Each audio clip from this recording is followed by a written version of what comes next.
evening, Final Fantasy Randomizer fans. We've got another edition of the Duckling Derby 2020 here for you. On stream tonight, we've got Life Reboot, Reese Wolf, Caront, and Sir Linkbot.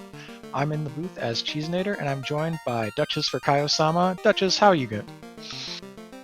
I'm doing great today. It's a beautiful Monday morning where I'm at and excited to see track 2 of the Duck Derby today. We got a pretty sweet flag. Tell our fans a little bit about what features it's got, and I'm going to pull up the scores and tell you how everyone on stream is doing.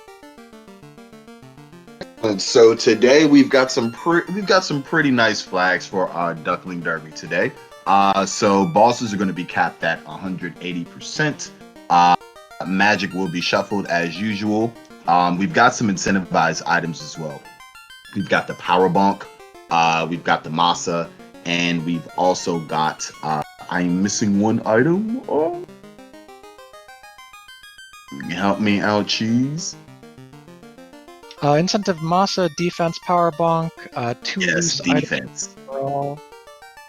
And it is a treasure hunt today, so we will be looking for 24 bigs in order to restore the Black Orb, because we're stuck in a time loop, which is Final Fantasy 1. Yes, indeed. And you're also looking at a really talented stream here. We got all 4 of these runners were in the top 10 of the first track, and we're on track 2 now. The flags do change from track to track. Life Reboot was first. Reese was 6th or 10th. Hang on. Anyways, they're all in the top 10. We're gonna get this headed here or going here soon. So why don't I drop the gate and tell the runners to get started, and we can talk a little bit more about party comps and maybe how they'll approach the strategies of this seed. Sounds good. Speaking of party comps, I mean, I think this is very interesting given the flag set that we have, and also because we've got the incentivized Masa defense and power gauntlet. I do think it's appropriate that no one's taking the black belt. If you can actually get yourself some nice gear, you're good to go. What's interesting, I think, however, is Reese looks like he's taking a thief and foregoing the fighter, so maybe he's looking to hopefully grab himself a katana in place of obviously, going down the Masa route, even though you can't use that. It's going to be very interesting indeed. Yeah, getting all these different party comps here. We do have 2 of the same, but having a party with no red mages and then a party with no fighters, that's both pretty bold, I'd say. It's going to come down to what the seed gives you, I think, because, I mean, one can obviously have a distinct advantage. I mean, Life Reboot not having the red, double black, you will have access to, all the spells, but you won't have the versatility that the red gives you. And then, of course, with Caront, I mean, you're looking at a white mage, so what if you're locked out of Fade? And away we go. Alright, we got some solid level 1 magic. Ice 3 gives us a sweeper that's effective against a lot of things. Bane also plugs in some holes, but right now nothing that really takes care of undead monsters. Invis 2 and Life at level 1, both red learnable, so that's some late game insurance for Topher, and it is a long Topher today, unlike in track 1. You'll also notice that in the weapon and armor shops we have blessings and curses. Very, very nice. So that large 5 is already going to do a little bit of work. Chain 1, chain armor is always good to see. Yep. Pretty much anything that rolls positive, especially in the body armor and weapon categories, is going to be really, really tasty gear. That large 5 can get you through Garland if you just throw it on everyone that can equip it. But we do have the Ice 3. In at a cheap 5. Looks like we're making our way. See what Garland's talking about. I like the strategy here. A lot of the runners are using a cabin right outside of the Temple of Fiends to make sure if they run into any bad spells or scripts and have a party wipe that they won't lose their progress from town. Absolutely. And you get redeemed with the same cabin you just popped. So let's talk a little bit about how they're going to get through the seed. We've got open and extended open progression on today and free bridging canal. So the only movement items we really need to find are the ship and the floater, because that gets us in the air. And we're looking for a treasure hunt today, so we might not actually need the canoe. Which is actually makes this game very different in terms of its approach. You might need the canoe, but again, because it's a treasure hunt, just like you said, you're hoping to just get orbs, and you can find those randomly. You can also defeat fiends to get orbs, so it's going to be very interesting how this goes down. And we're getting some Garland kills pretty much simultaneously all around. Straightforward start to the seed, nobody wiped, and we're getting a tail on a ship. So as soon as we get that floater, we can promote, and these parties all really want to promote. Good to see.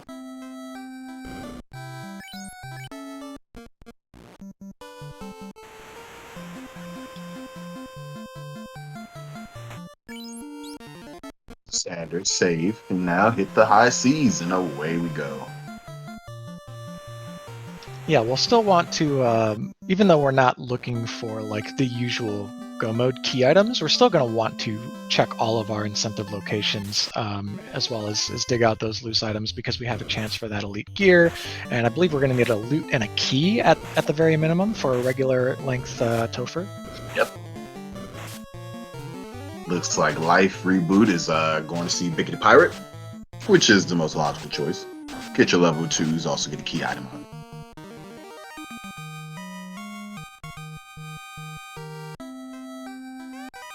I did see someone venture up to Matoya and then either die or nope out. What happened there? I actually did not see that. Bicky gives you a defense -4, so that's not the greatest. You will still be able to, obviously, use buff, but seeing that -4 isn't what you really want to see on it.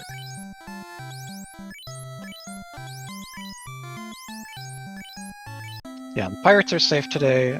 To address chat, we only tend to make the pirates unsafe when towns are shuffled, and they might appear later in the game and not be required. And they're not required today. They just give us this rolled down defense, but you're going to want that late game probably, so it's still a good pickup. Level 2 Quake looks like it was there. Also saw some walls, so wall's pretty good. We don't have any ribbons right now, so it's always needed. Pretty bad armor shop. It was 2 pieces of bad gear that rolled down, so never going in there again. Heal 3 though, I didn't see that actually. That's pretty good. You can always pop heal. Yep, heal 3 at a low level. It's red accessible. If you have a white and or red mage, you can spam that when you're crawling through dungeons, especially if there's like a lot of lava or ice tiles. That'll keep you all topped off. Interesting. Reese picks up in Viz as well, even though in Viz 2 was at level 1 slot. Yeah. Depends on how you want to manage your magic charges. You might be worried about running out of one or the other, or want to stack 2 in the same turn, that sort of thing.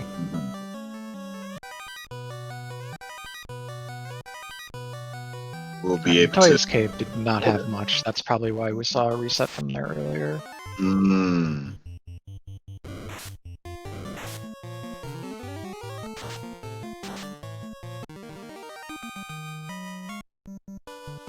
Rolling along the high seas, Sir Link-a-Lot and also Reese.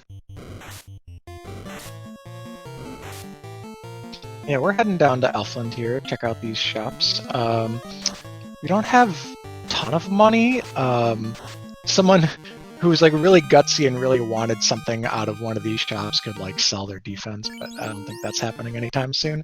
Lit 3 though is affordable at level 3, so that's good for red mages and black mages. Between Ice 3 and Lit 3, we're going to be able to clear out basically any mobs.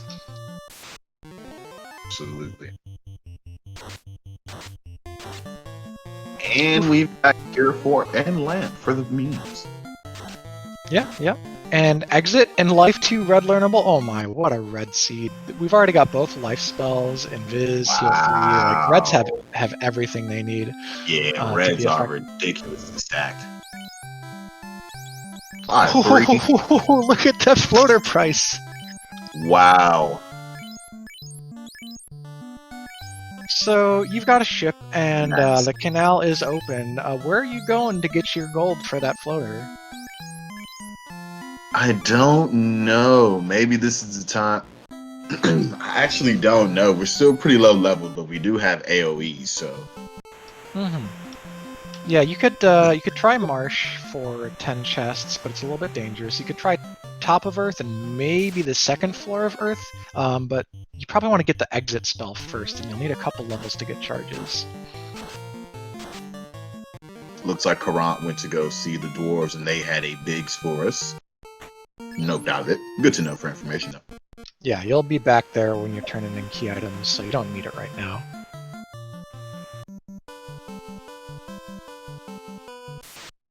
Karant Ooh, going for and picking up that lock too. I like that.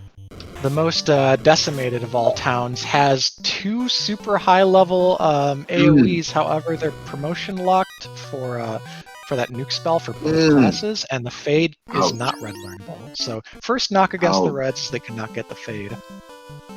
But you know, for 1 through 4, they're pretty much like stacked. So it's a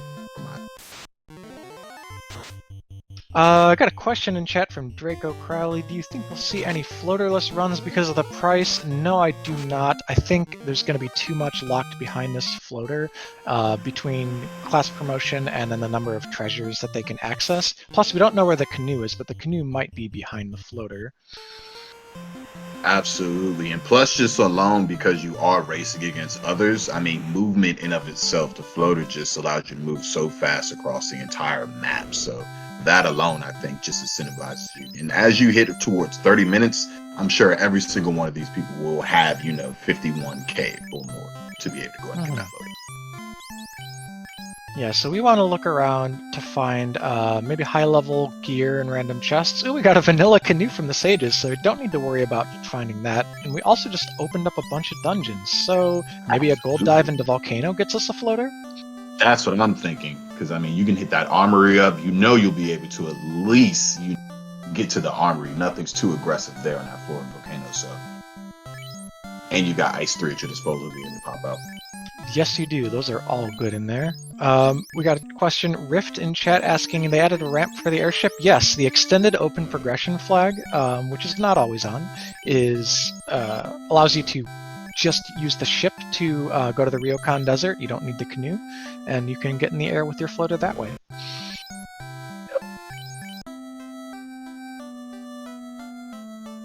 Life Reboot pondering his life decisions here because he's got to scrounge up 50k. Looks like Reese is making the Volcano play. Yeah, he's booking it ahead pretty fast here. Has maybe a little bit of an exploration lead already. I mean, that Thief is actually coming into play right now. His decision to forego the Knight, be able to run away from all the battles he virtually wants to, is allowing him to be where he is now, right? So that does, add some value, especially in the beginning of the game. Yeah, in the very early game, Thief is just gonna get you past so many encounters that you'd otherwise not want to take because they're just not really worth anything. Missing out on the fighter makes it a little harder to dive deeper into a dungeon because you won't have that tank to soak up the damage. But if you're just going, shallow armory level sort of thing, you should be safe enough. I've actually never seen that text box detail. Oh, it stinks. Throw it away.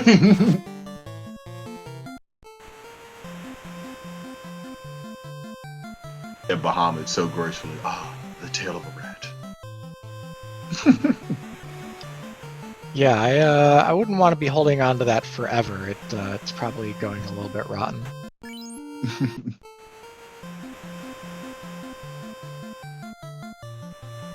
There are a lot of bigs in this armory, which is like good for the late game progression, but it's not helping us afford this floater. There are like 6 in here and a loose crown. Ooh, can't beat that. Yeah, so that's a pretty accessible spot for a loose item. I think most people are going to find that crown and whatever it then leads to, but it is a long trek back to Astos, so we'll have to see if it's worth it, or maybe if we stick around, maybe do more Volcano or spend some time in the Ice Cave. Not bad though. Already at 14k. You've got life, so you're able to get out with a few levels as well. Hopefully. Yeah. I think depending on your level of resources here, you can maybe save outside the volcano, check the spike tiles, see if there's anything that you can grind for a little bit of cash. Because really, finding a good spike tile. Oh, wait, what's up, Vorpal? Like this Gershark tile, these are worth lots of cash, and Yes. Lit 3 is in this game. So anyone who comes here armed Oh with like 2 or no! more Lit 3s, we're getting stunned up, but we got away. This is the time for Reese to just, go ahead and throw down them lit 3s. You got them. I saw Ice 3 in his inventory. I'm not actually sure if he had the cash for Lit 3 when he rolled past Elform.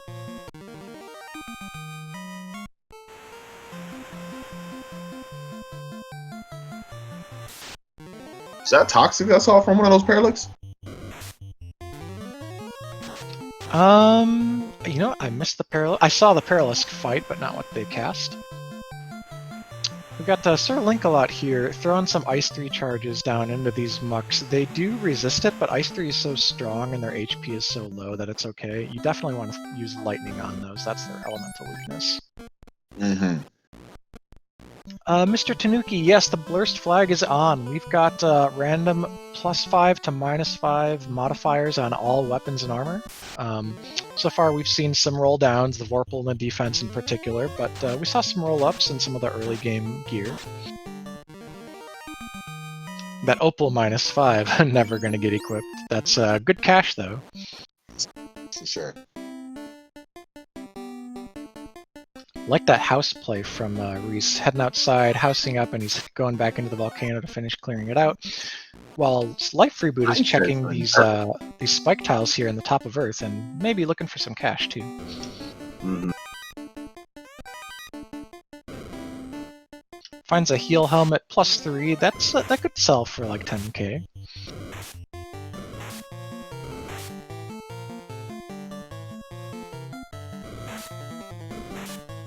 Just going further down into Volcano, looking like he might want to go ahead and take this thing out. We've got Argoyles cremating down Sir Linkalot's party. That's actually the second cremate we've seen. It was on the Kaizokus on the ocean earlier. Sleep and cremate is disabling a number of the members here, so Sir Linkalot might take a wipe. The fighter's still up, but not for very long because it just got stunned and that's a reset. So let's not fight those again, shall we?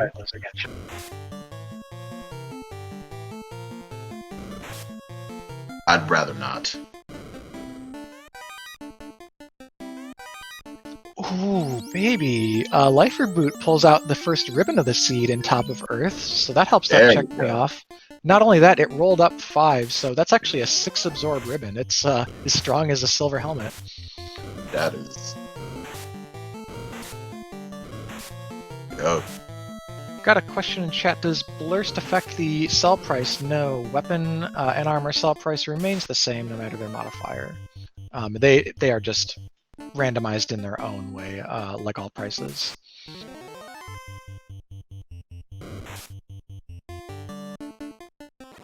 Man, and let's talk about the bigs density in this volcano. I think Reese is already like a quarter of the way to the required bigs just from volcano alone.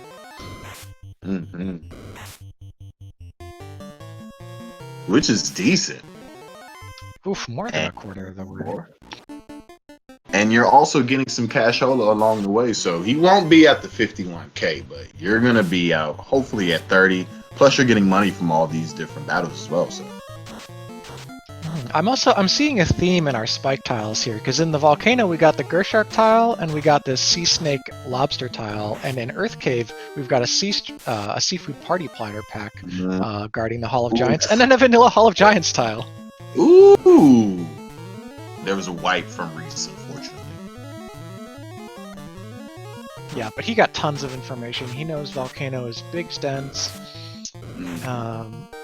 And Life Reboot here, this giant fight actually is good gold per fight, so might be worth finishing off a few of these to save up for that floater.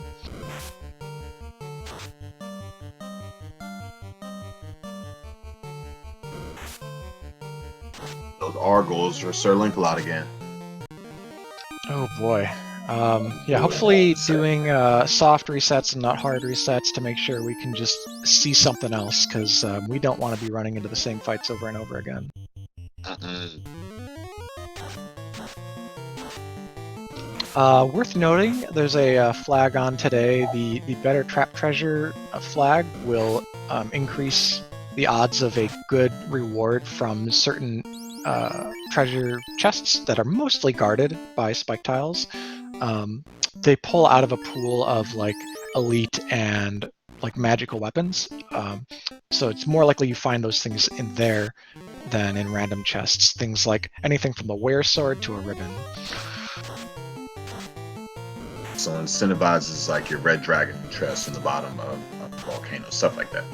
Exactly. So even if it's not an incentive itself, like that one, there's still a reason to go look.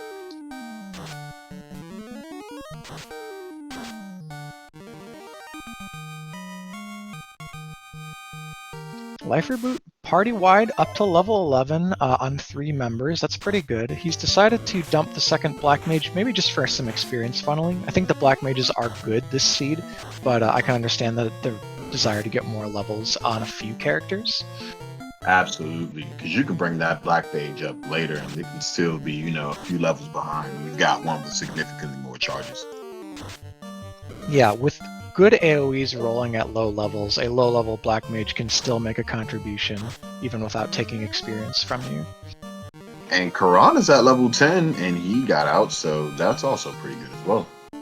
Looks like everyone's just trying to do some, level management. Ooh, got a bunch of peds right here on this first encounter as he walked into the volcano, so that's big experience. Yeah, you'll definitely want to take care of those and walk out and pop into the cabin.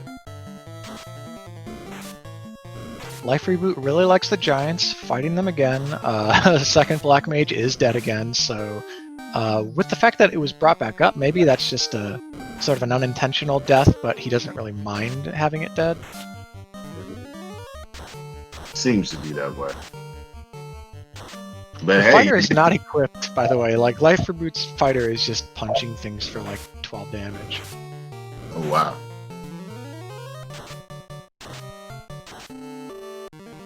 Yeah, pro tip, fighters wielding literally anything, even a rapier, it's just massively better than barehanded if you can get something on them, and with those like large knives that had +5 modifier on them, you want to get that right out the gates if you're playing with this flag set. Absolutely. Boy, the Pete's turned out to have Blaze, so that fight went from good to bad in a jiffy, and Caront wipes and resets. Yeah. Like, I think I'm done here. Reese spending a lot of time in the overworld river system here. I've noticed him in a few of these unrunnable Carib and Gator fights. This is one thing you can avoid by doing a few more saves and resets on the overworld with cabins or tents, but I'm not sure if he's stocked up or if that's sort of a trick in his toolbox yet. Well, I mean, these are the battlegrounds, employ your strategies, right? And I mean, it is interesting while everyone else is kind of, going and doing this exploration of volcano. He took a wipe and he's like, let me go check, just the overworld itself, and looks like he's in waterfall now. Yeah, we do have a vanilla waterfall today, so it's the standard path through, and you'll find pretty good fights in here. With Ice 3, you can take out Perilous, you can take out those Nightmares. Not much in the way of magic for him that can deal with the mummies and things, or the mud goals. Did he pick up Fire 3? Is Fire 3 available? I might have missed that one. Yeah, Fire 3 I think was at level 4, the latest. Oh, okay. No, he's been running around with this pretty barren magic set. He does have Lit 3 now, though. So Lit 3, not resisted by these mummies. He's going to be able to get through this pack okay. Thank you, Ragnarok. Ragnarok 784 is our tracker today. Notes that Fire 3 is at level 4. Ooh, Quake also coming out with a cheeky Quake, dump some mummies into a crack. There you go. Sir Link-a-Lot, lightninging, is that a verb? Down some of these parallels Today. to get out of the volcano with his treasures in tow.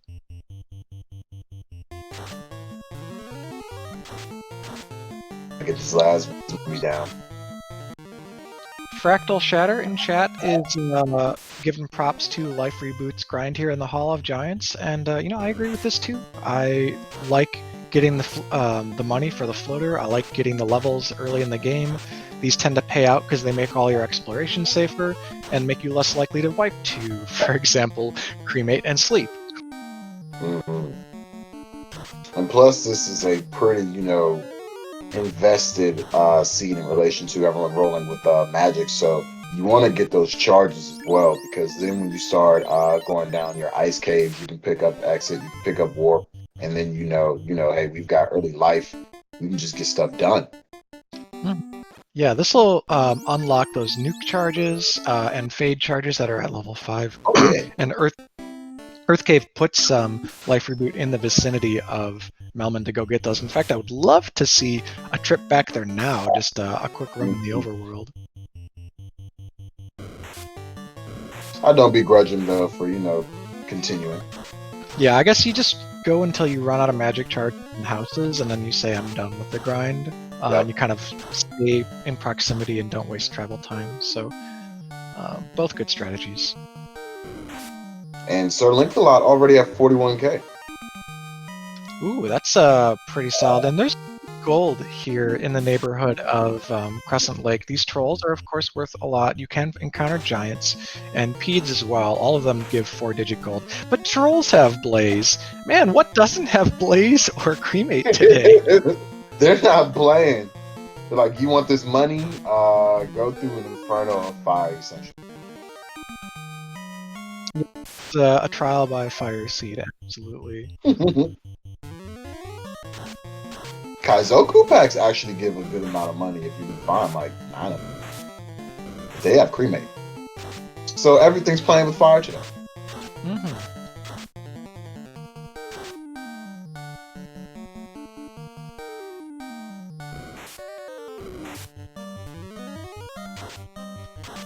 Reese's Thief is swinging, I think, a Scimitar. I don't know what the modifier is on it, though, and it is not dealing much to this Wizard Mummy, but it's an unrunnable encounter. Gotta get through. All the Quakes have been missing. Indeed. It's a Wiz Mummy. We've seen it before. What was that? I said it's a Wiz Mummy. We've seen it's a little bit bulky before, so just gonna have to do it slow but steady. Apparently Reese is not hungry, turns down nachos, but gets rewarded with a key, which is pretty huge. It's required for the seed, and it's also going to unlock all those chests in like Dwarves and Kineria, which has an incentive. So you'll get a lot of rewards after coming back from this. An Excalibur that he can't equip, but he sure can sell. Yep, -5, so that's definitely complete money. That Coral Sword is actually pretty good for that thief, to be honest. Coral Sword 1. Yeah, that's got a solid crit rate and pretty respectable damage. Probably one of the best things a thief could be wearing before the Mazza is found. Ragnarok in chat noting that Reese's resources are low. Yeah, he's low on charges. Got a decent chunk of heal pots, but is going to need to start running and hopefully not getting those mummy fights. I'd love to see the Coral Sword equipped right now just to amp up his offense if he does need to barrel through some more Wiz Mummies. Yeah, me too. But he's getting a hero run, so.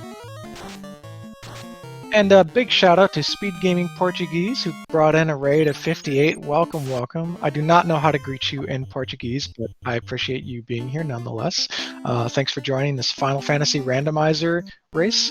It's the Duck Derby. This means it's a feature of newer runners to the community showing off their skills. Indeed. Obrigado for coming and joining us today. Alright, Life Reboot is out of Earth and it's booking it, I think, straight over to Elfland. Yep. And Sir Link-a-Lot, I believe, just picked up their floater. For the captain. I believe so. Let's maybe we have to confirm that, but I do know they eclipsed 51K right after that. Yeah, I think Right after Linkalot has the gold and needs to make the way back to the item shop in Elf.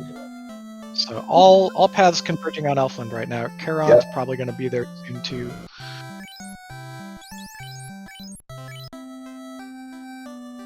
Charon gets a TNT from, the TNT turns into the crystal, so we'll see where that goes. And Reese is going to be very happy in that they'll be able to go into dwarves, pick that up, and also check those chests that are key locked.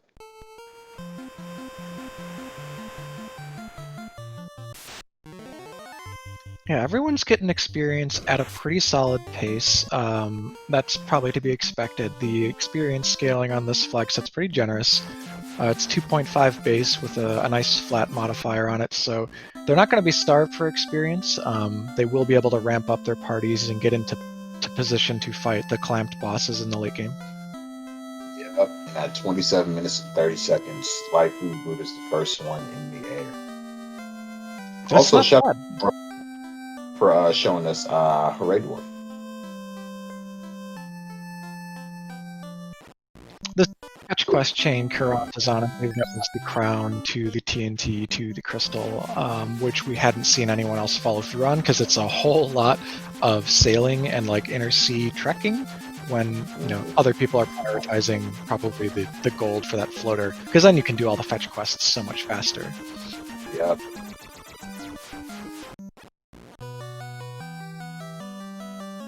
Chronoquarium in chat asking if everyone has the level magic they need. They don't really. It was expensive when most people visited Elfland the first time, and the second time you come back, you're probably dropping everything on the floater. But eventually, they're going to want some of those spells. We did see that there was the Life 2, we saw the Fire 3, and Exit, I think, was also that level. So there's going to be stuff we want to speed up these later dungeon dives. Absolutely. Reese is still here in Waterfall, and this is where maybe some others will gain some time and that they will pick up probably Exit or Warp before heading into Waterfall. Because walking is back out, Reese is already kind of seeding a bit, like 2, maybe upwards of 3 minutes already on these Wismos. Life Reboot is clearing out the Cardia Isles and got a couple of rolled up swords. And given that a lot of the elite swords are rolling down, like, granted, I think I still take an X-Cal -5 over a Fire +2, but like, if you want a crit rate, you can't use any of the ones that rolled down. I mean, at this point, a whole bunch of tempers. You find the power bonk. Hey, look, I'll take that large 5. That was at level 5, so that's pretty accessible for black mages. They'll get, enough charges if they're into the mid to high 20s. Yep. So Life has gone ahead and got rid of that stanky tail and has promoted. Sir Linkalot is our first and only runner so far to try the Ice Cave. It's a decent bet in terms of like total number of treasures, and if you come in here with fire, lightning, harm, quake type magic, you can take care of most of the mobs. Additionally, there are a lot of better trap treasure tiles in here. There's one on this floor. There's 2 on the next one. So a lot of chances at like really nice gear pickups. Yep. And they've got exits, so once they're done, they can just go ahead and get out of here. Reese is safe and in a shop here, restocking on all those resources he used up on the waterfall dive. While Life has just finished clearing out all of the Cardia Isles. Puts the defense -4, I think it was, on the fighter, but might want to switch over to that fire too, because the defense isn't that strong to begin with. Especially with that -4. Yep. We're also we got a dearth of good body armor because iron rolled down and silver rolled down, so the chain is still kind of the best thing we've got. White -1. I mean, it's good to always see white shirt, no matter what. Yeah, Green. that's utility that it rolls.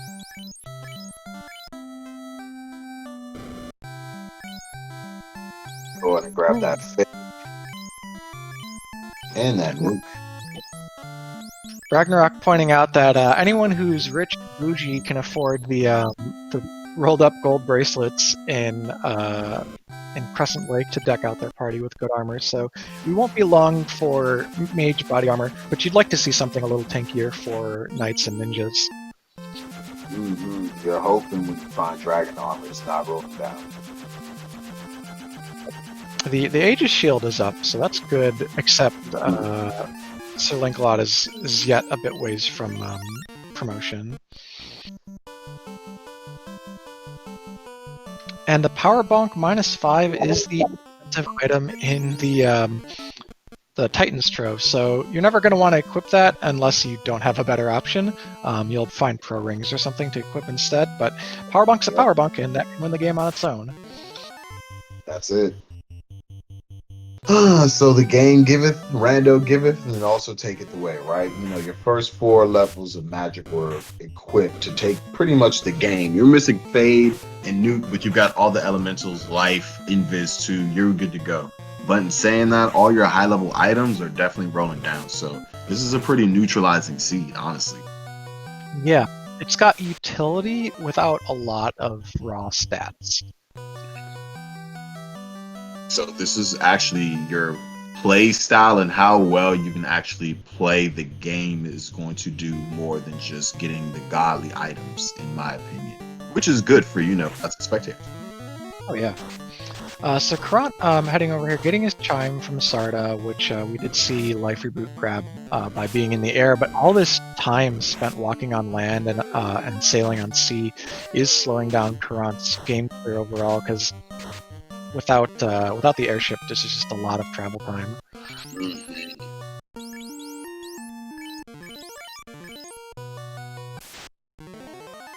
Reese is the first person into Ordeals and is actually already past the Pillar Maze. Must have been pretty straightforward. This last floor here has a couple of spike tiles and 8 treasure chests plus an incentive box, so pretty good. It's a short dungeon that's usually very lucrative. And Sir Lancelot gets the bottle. Okay. I could honestly see that bottle turning into Maza with the way that gear items tend to roll in Final Fantasy Randomizer. You often see gear behind the floater. It'd be nice to see Maza 2, 3, 4, 5. Oh yeah, that puts you in the driver's seat. You throw that on anyone and they can kill chaos. That's it.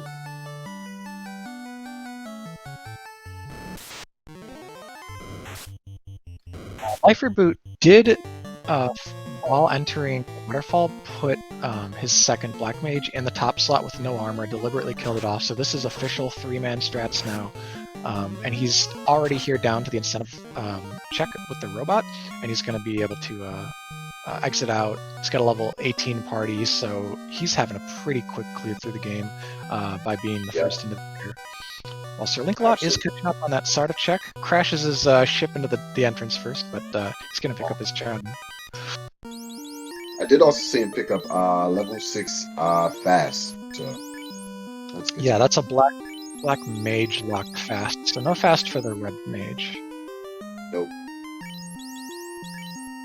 And was through most of Ordeals, but ran into the unrunnable Argoyles, and we know how bad those were.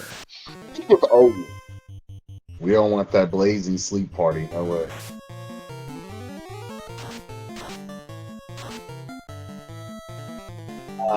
So he's got palette shuffle on. These Medusas kind of look like regular Medusas, maybe a little bit off color, but this is in fact a spike tile, not a Medusa encounter, and it's great for experience. So I'd love to see Reese sit here and maybe burn up some of these Medusas.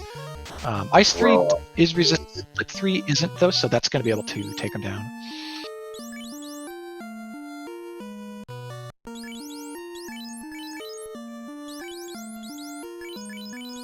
Yeah, Medusas, they all have very low HP and provide a lot of experience, so it's a really good mod for even getting endgame levels on if you so choose. But Reese passes up the spike tile and just keeps moving. I would have actually. I don't think they have their floater yet, do they? So I would have definitely. I mean, unless Oh, they have it already. that's the other thing, is that there are certain spike tiles that are just so lucrative in terms of gold, and that's one of them. If you can get any Yeah, late game mobs that appear in multiples, the gold just piles in by the thousand. like five of those, just five of those encounters would have netted them almost 12K. Right, X.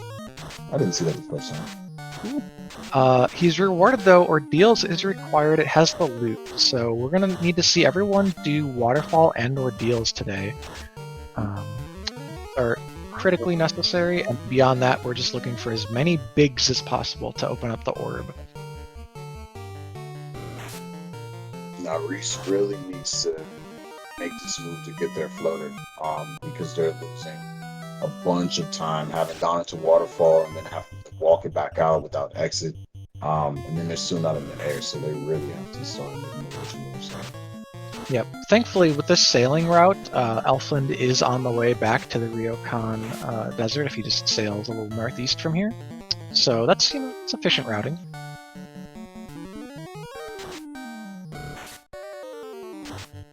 Carant is on the way over here to Crescent Lake. Maybe going to walk it down to the Ryokan if he made that purchase yet for the floater, which I'm not sure he did. No, he's only at 33k right now. So all these adventures to get key items out of his fetch quests, unfortunately, haven't yielded the gold he needs. Ouch. Well, hopefully he's got some items he can just go ahead and sell away for the remainder. Reese finally catching up on the extra magic that he wasn't able to afford his last time here. So he's got his Gear 4, he's getting his exit, and he's going to come out with cash to spare for that floater.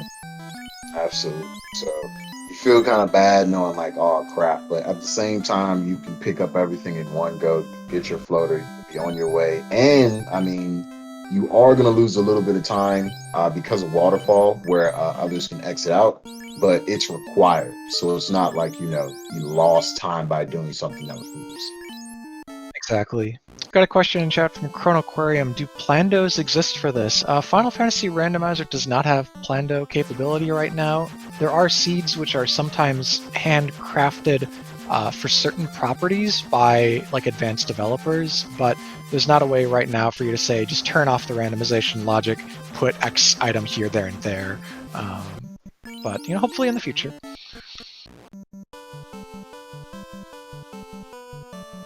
Hey, if you're a developer and you think you can crack into serious code, by all means, give it a crack, because it's not a game, even though it is a game. Yeah. If in all seriousness, if you want to contribute to the game's development, there's a link to the dev Discord on FinalFantasyRandomizer.com, where you can also find links to generate seeds and find our community Discord. But specifically the developer Discord, you can go there, learn about how to contribute to the game. It is the randomizer is written in a combination of C# and 6502 assembly.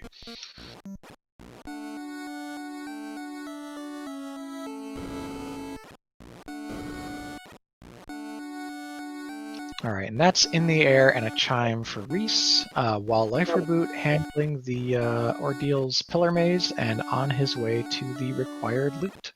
Yep, so everyone looking like they're doing, just mirroring each other, while Karant looks like he might go into the volcano and venture down, down, down. I surmise, right? So at least you can get your coin. Ooh, 7,000 coin. Yeah, definitely something about that, man.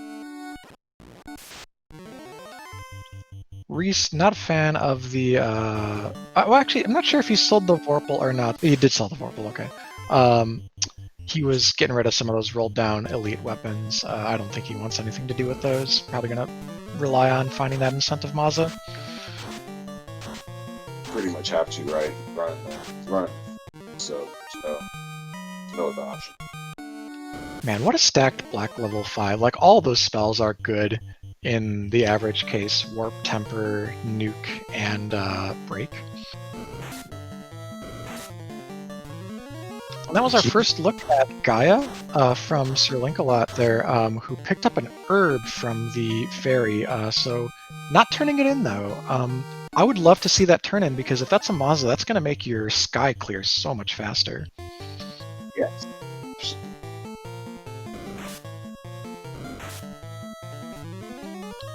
Yeah, Ragnarok in chat pointing out we haven't seen a katana yet. We don't know how that rolled, but all of our runners on screen, except for Life Reboot, could take advantage of a katana.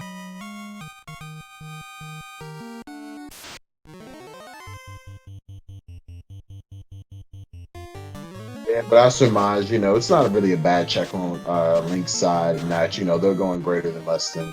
See what's in there real quick and then hop out. They don't have the cube, so. Yeah, the bottom of Mirage is chest dense, so this is like pretty close to an airship spot, and you do have warp and exit, so I certainly don't dislike the play.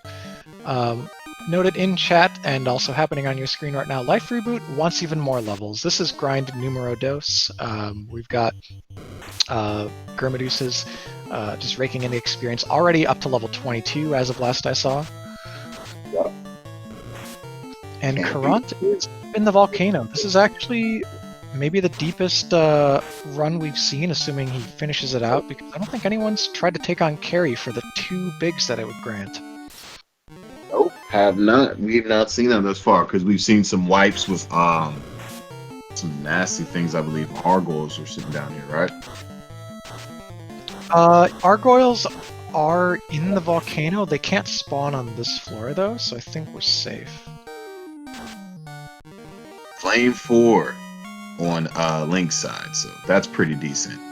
It's more than decent, actually. Oh yeah, Flame Armor 4, that's enough to keep your fighter tanky through Topher, and for a ninja as well for other characters, for other players. Shoutouts to 4 gold. And Life Reboot, done grinding, finishing off ordeals. Karant, down to the bottom of the volcano, has picked up the bevy of bigs that are in this dungeon, and is going to go for the Red Dragon chest, so good check here. You know it's a higher chance of something that could be good. Yeah, we want to find as many of those ribbon 5s as possible. Definitely.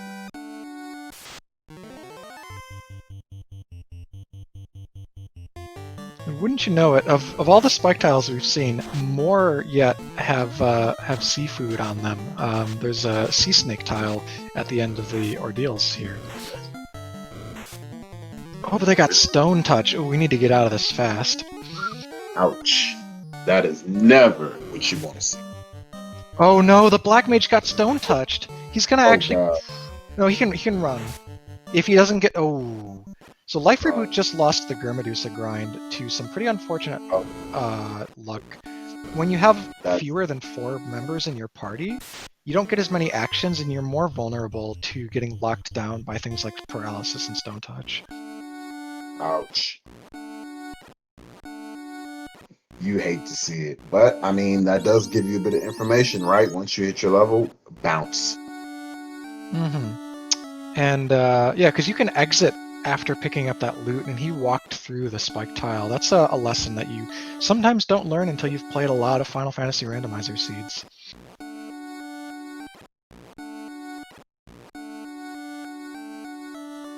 Ice -1, opal -5, black 1, nice. So that's something you can equip on your black mage. Yeah, Northwest Castle here had a Zeus Gauntlet that you can help yourself through, a number of these dungeons on. Maybe throw it on the White Mage for when she's low on Fade charges. And oh, we do have Karant on the carry fight here. Rocking some Ice 3s, that's going to be resisted by carries, so doesn't do a ton of damage, but it will be acceptable chip damage. The thing is, though, this carry is clamped. That's probably the reason that we haven't seen a ton of fights so far. We're going to really want to power bonk up and put up some defensive buffs, because this fight could take a little while. Carry's minimum HP is 600, and buffed to up to like 1080, I want to say. So 2 power bonks have already gone off. Will we get some Invis 2s or will we get Temper Lock 2 going off? I believe we saw. So yep, Lock 2. Easier to hit. More power bomb. That thief just got decked in one hit. Not as tanky as the fighter up top. Use that Invis 2, use the Invis 2. Oh, okay, he's gonna go for a temper, also valid. Get that fighter swinging.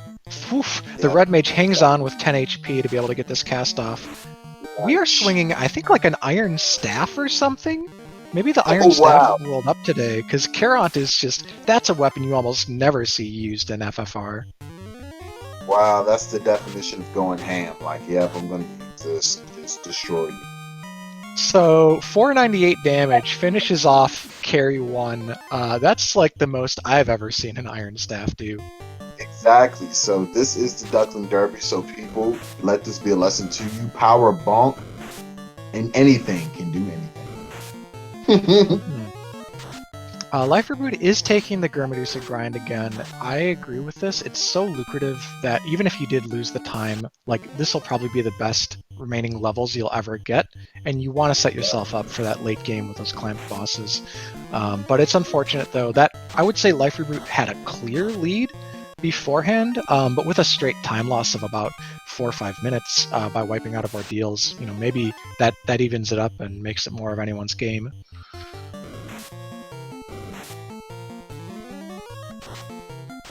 So everyone right now is kind of thinking the same thing. Let's just take care of some levels. Get that out the way. So then when we go Biggs hunting, that's it.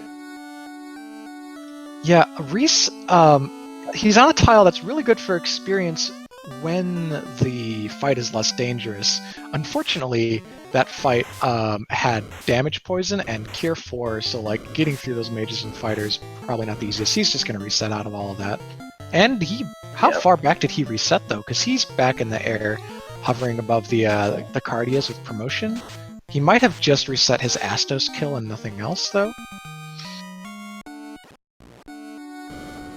No, he's got to rebuy some magic. So Reese might not have been saving quite often enough this seed to really keep himself safe. I also think he lost a few levels of grind from those mages and fighters, so that's a setback for sure. Yikes. But again, it's a good learning lesson. Yeah, speaking of learning lessons, Caront is going to learn how to fly soon. As he is finally, at just about 50 minutes, going to be in the air. Indeed. Hermione said, nope, it's Wingardium Leviosa, and thusly he knows how to fly now. Awesome. Life Reboot, gonna handle the volcano here. Good choice. We know this is a big dense dungeon, and it's got a boss at the end that's worth 2. We haven't had the item requirements yet to go into any of the other fiends. We don't see a rod, an oxial, or a cube anywhere. Those would get us to the other fiends again, not to kill them for orbs, but to kill them for bigs. And Kraken and Tiamat are worth 4 apiece. That is interesting, actually. So, we probably are gonna have to start digging for some loose items. Yeah, we've got one loose out of the way. That crown turned into the whole long fetch chain. The other loose could be required just for accessible bigs. If there's like a ton that roll behind a loose cube and then it's all in sky, then we actually have to find the other loose. Yep.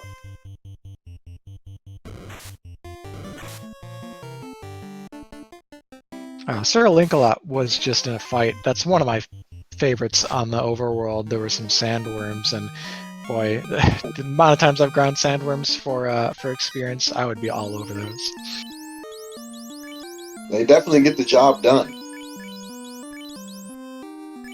I'm really curious. There are so many runners in this race. I want to say it's in the neighborhood of the high 20s for sure, maybe close to 30. And if anyone out there took a black belt, they would have had that the Gurmadusa tile in Ordeals, but then the Sandworms are probably the second best thing that I've seen on anyone's screen.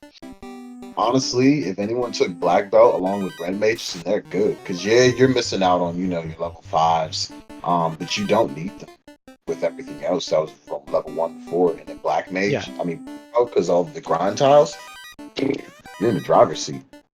Honestly, you get 2 men at a certain point. Yeah, I think something like a thief, black belt, 2 red mage party in this seed would have destroyed, and you could just like kind of flex your party up to 2 or 3 members based on how much experience you want. Yeah, but regardless, we're seeing pretty standard fighter and/or thief rainbow style of parties here, so nothing too out of the ordinary. And again, it's not bad. We're only speaking in the manner of that we can see the seed as it's happening. So of course we've got this knowledge. Exactly. We've got caster vision, hindsight 2020, etc. Sir Linklot doing his waterfall clear will be rewarded with the required key and an Excalibur that he wishes he could just reforge, but there's no reforge option in Final Fantasy. No, unfortunately. Now that said, that would be cool. So if anyone wants to develop a feature where you can like find enough loose material or like grind up your worst weapons into material that you can upgrade your others with, I'd be so into that. That would be awesome. And there goes Sir Lincoln using that exit. So feels good to be able to just exit right out of waterfall, especially when you don't know, but some of your peers unfortunately had to walk that out. Yep. And feels good to promote, and Kurant just did.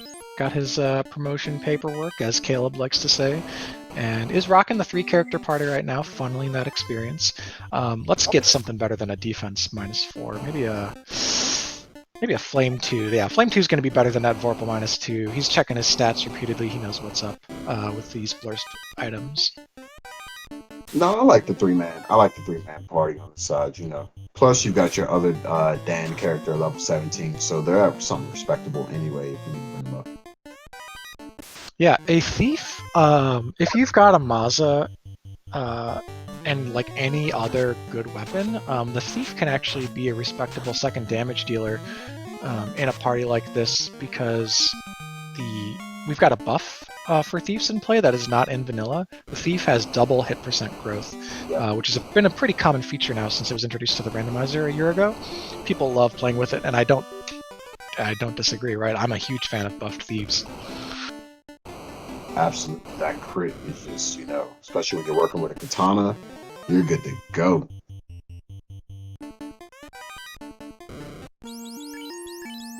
There's an opal armor that's just a straight up no rolls up or down. That's plenty good enough for Life Reboot to buff up that knight from a silver -1, so big upgrade. That's from a silver -1 to an opal, that's like 16 to 42. Yeah, that's like putting on 2 more of what you already had. And looks like Sir Lincoln's got the cube. Oh, perfect. Was that out of the Canaria lockbox? That was actually out of the herb tournament. Ah, the herb tournament. Okay, I saw him in a keylock, and I was like, has anyone actually looked at the Canaria keylock? I don't know. So, yep, we got ourselves a cube. Let's see what else he's gonna do. Oh, okay. So the adamant in Canaria keylock, which Ragnar pointed out in chat, leads to the Oxiel. So suddenly we've got access to 2 big dungeons without needing any loose. This is going to be really beneficial for Sir Lincoln and his progression towards the end game. I'm definitely going to see because mermaids, I'm just trying to get as many bigs as possible at this point. And dwarves are hoarding a bunch, plus a Bane Sword +5 and a Silver Shield +4. No joke, Bane 5 is actually the best sword we've seen overall because it's got a really good crit rate. Life Reboot is on the clamped carry 1 fight here, rocking about 200 damage a hit on the knight, and a nuke for 364 comes out, finishes her off, so Life Reboot picks up 2 extra bigs. There you go. And I believe Kurant got some level 1 magic on his ninja. So Not a bad play, actually. Got some extra chucks of Ice 3 to go out there. Can't beat that.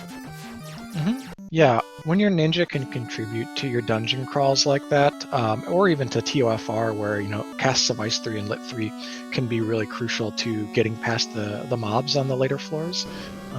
That's really beneficial. Also, that heal 3 pickup for the knight. Yeah, knights can learn life, they can learn Invis 2, and they can learn heal 3, so they can kind of take care of themselves if everything else goes wrong. Seriously. And you've got Cure 4 in the back end, just in case, so. Oh yeah, Not true. to the party. Yeah, so when we talk about risk level of the late game and safety and stuff, this seed is like all safety, no risk when it comes to the spells and utility available to us. So it's really just a question of, are our levels going to be high enough? Are those fiends, when we're trying to break through their clamped HP, are they going to have nuke into nuclear and you don't have much time to play with? And that's what I like about the seed, because it comes down to, it really shows the individuality of players. Some might go for a little bit more gear. Maybe I just want that extra ribbon to go in and then I'm good. Some might go for a bit more levels to supplant that. But it's not just a straightforward seed where you're looking at, Massa 5 right out the gate. You're looking at just God items and God spells all over the place, to where, it's just a race. So it's really cool. Yeah, I think that's a really good point. Individual runner expression, runner decisions have a lot of influence on how the seed plays out for everyone. It was not linear, because once you see the floater at the price it was, and then you get a canoe shortly after, you've got the whole world to explore, and it says, get 51k as fast as possible. And how do you do it, right? That's actually a test of your knowledge of the game and what's available, what's likely to be lucrative, and we saw everyone approach it differently. I finally get that Zeus Gauntlet, which is good. We still haven't seen the Masa though, so I'm waiting to see that. Yeah, I'm trying to think if there's any incentive spot that we haven't seen. A slab has not been found, so a slab chain could be out there leading to. What else? All the dungeons. We've been to all the dungeons, right? We've been to Ice, Ordeals, Titan's Trove. Oh, Sky. There's an incentive in Sky. The Maza could still be there, leading off a slab or otherwise. We got a Rod and a Maza, I think, are the last two incentive items to be found that aren't fetch quests. You're not really worried about the Rod, but you definitely want to get that Maza. Yeah, the biggest troll would be Sky 3 or Sky 2 has a slab, and then you turn in that slab chain, you get a Rod, and then there's a loose Maza on Earth 4. Oh no! Oh, you know what will actually be a bigger troll? Marsh Keylock.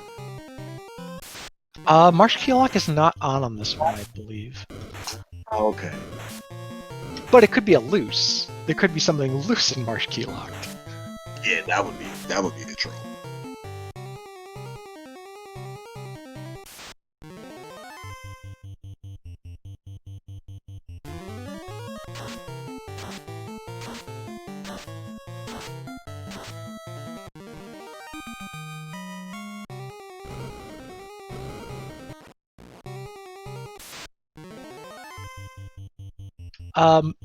To answer the question in chat, have we seen a crystal turn in? Matoya had the ruby, and then the ruby, if you're floaterless, led you to a chime from Sarda and a power gauntlet in the Titan's Trove. This is interesting. So Life is making that marsh play. Yeah, I mean, Marsh with the key is certainly it's good enough if you don't want to commit to a bigger dungeon dive. You're seeing 13 chests. You are looking for things that you know are scattered across chests in the whole game. So it's not like this traditional seed where you want to prioritize clearing out fiend dungeons because the fiends are part of your goal. The fiends aren't part of your goal strictly in this format. Yeah, that's a good point. You do have some chests here. You pick up some bigs, if nothing else. If there's one or two down here, it makes it worth it. And you're not worried about enemies either, as long as they don't pack nuclears in packs, right? So. Yep, his levels are very good. He's safe. He's got exit and warp to get out fast. There are a couple spike tiles down here, but he's done. Not only has he done a grind, he's done a grind twice. Not happy about that ice -5 though. And I think we had 1110 gold exactly in 2 next to each other chests there on the 3rd row. Mm.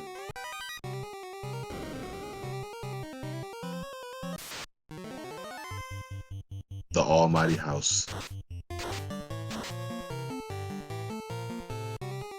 So it looks like, from what I can see, Link and Karan are at the same bigs count right now. Yeah, this is kind of the time of the seed where we want to start checking in on those inventories. We need exactly 28 today, so it should be four rows of 6 and then a row or wait, hang on. I think it's 6 per row on the screen, so if you want to quickly count it, then there'll be a row 4 at the bottom to get you to 28. Yep. And that's what it looks like. And that's 3 complete rows for life reboot, so 18. There we go. So, you picked up a bigs. And you didn't invest too much time. It's like 2-3 minutes into the march, so can't say it wasn't not worth it. You wish you would have gotten something else out of it, but Karant gonna be the last runner into ordeals, but gonna be happy that he went because it is required today. And Reese is doing the warp trick here in Ice Cave, which is something you can't do in vanilla because warp is not available before Ice Cave. Exactly. So Link-a-Lot's probably going to be the first one actually to venture up the entire tower because they also have the cube. So yeah, I think Sky has so many chests. This has the potential to just finish off the seed because you get 4 from Tiamat. So yep. Let's see. There's 10 chests on this floor. The next floor has 1, 2, 3, 4, 5, 6, 7, 8, 9, 10 more, and then the floor after that has 14. Ridiculous. And one of them is incentivized as well. So maybe we can find out. Yep. I missed earlier that Ice Cave had one of our ribbons, so 2 ribbons accounted for. Top of Earth and Bottom of Ice each had a ribbon plus 5.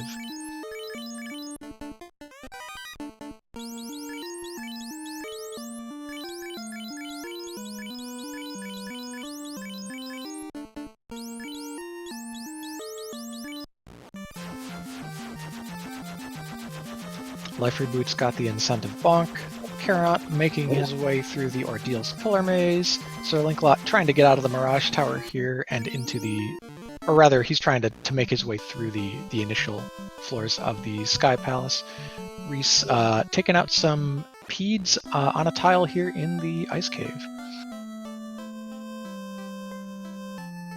And Life Reboot gonna be the first to make the sea play, so let's see those mermaids. Yeah, this will actually be interesting, right? So, chess-wise, Reese is going to have a little bit, Link is going to have a little bit more of an advantage in that there's going to be a little more chess and Sky, but who knows? Maybe Mermaid was to play. Well, right side Sky... Oh no, our katanas! Ooh. Things you hate to see. Katana -5, especially when one of our runners has only a thief as a primary melee DPS. Put your F's in chat, people. I'm sorry. Free gold bracelet there though for Life Reboot on the left side of C's fork floor. Going left side first, so I can get down with this just because you know for sure that Kraken's going to give you 4 bigs. Yep. And I think it is technically faster to do it this way, right? That's a good question. Without exit, I guess you get a free exit back to the top from Kraken, but it's not really. The fork kind of makes it so it's no different.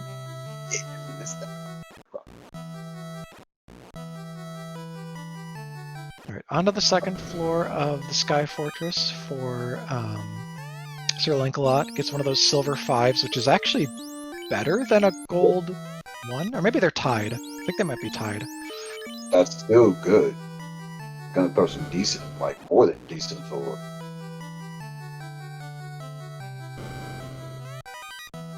Reese getting his power gauntlet here from the Titan. There we go. Curant fighting these Gurmadusas, super valuable. We might see a grind here. Mm-hmm. And yeah, chat points out Pro Rings rolled up to +3, so with ribbons and Pro Rings rolling high, plus gold and silver bracelets rolling high, mages are going to be very well situated. Yes, they will. And if nothing else, you've got wall, so I mean, you're not worried about, like status relation to your party. Reese going to be the second one to make the Sea Shrine play. And the incentive boxes just checked. What was that? That's the slab in the slab. Okay. So the slab could be a rod or a Maza, I guess. Exactly. So your dream could stay alive of the rod going to the bottom floor Earth for Maza. I want to see Sir Lancelot's inventory here, because that was a skip of the top and right of Sky 3, so he might be at everything he needs except for 4 here from Tiamat. That would be interesting. Yeah, and I think we're looking for a vanilla Warmech here, so get out your Bless RNGs.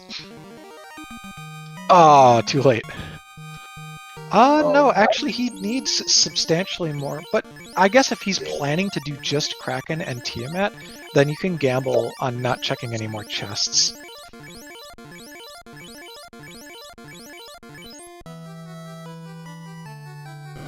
Ooh, Tiamat already taking a ton of damage just from the ninja there in the top, so probably pretty low absorb roll today. But it did actually hold out on it did actually stun the knight, so not the best roll, unfortunately. But passing up the thief. Hopefully. After the fast, the thief did half the damage from the first round, so maybe it's not super consistent. We need some more crits.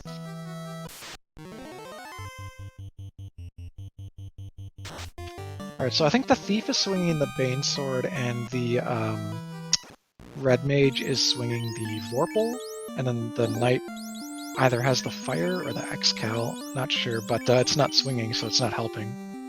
Nope. Chat points out that darkness status hit the ninja. Darkness status isn't that significant in FF1. In particular, it would only reduce the total number of hits you're getting, but the ninja is doing 7 hits the last I saw. It really only matters at low levels where you don't have a lot of hit percent left, or so far, and it won't affect the damage per hit that you do. That's very true. However, it's always, shout out to landholders all day. Ooh, loose rod in mermaids. So that gives us tons of information. The rod in here opens up the last few floors of Earth for some potential bigs, and it means that the slab will give us a Maza. Awesome. That is great information to know. So go ahead and pick that Maza up once you're done bigsing. Skedaddle. Yeah, and we got simultaneous Fiend fights, by the way. Life Reboot is on Kraken 1, using nukes, using fades, not taking too much damage from Kraken's attacks, having already had a powerful, geared up, leveled party. Nuke does 197, second nuke does 388, Kraken is down. That's 4 bigs for Life Reboot. Done. Rodney Dangerfield, no respect strats on Kraken takes. Yep, and simultaneously, Sir Lancelot did take out Tiamat, so just 4 bigs short, and is gonna use Kraken to get the rest of those. Meanwhile, Life Reboot, interested in doing mermaids as opposed to the Sky play, will be rewarded with a rod and a couple bigs. So that's actually the best thing I think we've seen. Sun 3, that's really good. Yeah, Sun 3 is the best raw damage and hit percent so far, but the Bane 5 is our best critting weapon. So like if you've got maybe a fighter and a ninja, like some of our parties do, you want to put the Sun on the fighter and the Bane on the ninja, pending what you get from the Mazda. But even Mazda -5 is still better than Sun 3. Yes, it is.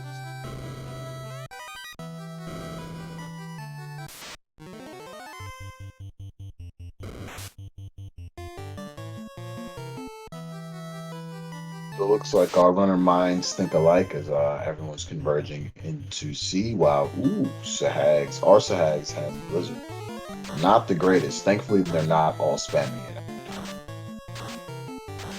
Yeah, now it's unfortunate for Sir Linkalot by taking this route, because he didn't know what the slab led to, and he doesn't have the information that the rod is the other loose item. He doesn't want to go on a wild goose chase and see what the slab turns into.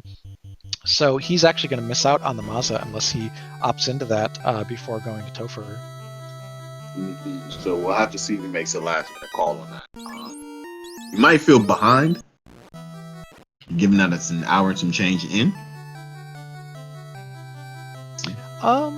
Yeah, hard to say. This is not a fast flag set.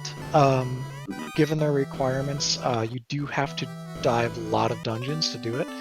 It's a much more involved flag set than the track 1.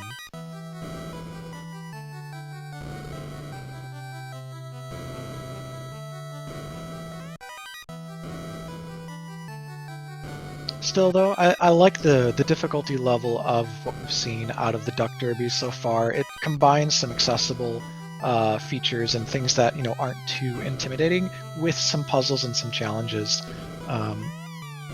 Knowing your chest density in dungeons especially is a big component of finding enough treasures in a treasure hunt, and so that really tests your knowledge of the dungeons.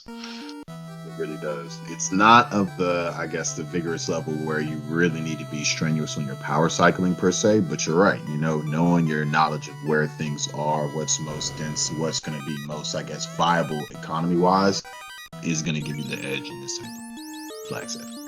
Mm-hmm. Yeah, I haven't spent too much time talking about random encounters this seed because the encounter rates are pretty low. We've got, I want to say, six encounters per 256 steps in the overworld and dungeon, which is 25% lower than the spring tournament that a lot of you watched, and that some of these people played in. Kurant and Life Reboot were both in the spring tournament. And Link gets down Kraken, so that is done. As is Life Reboot.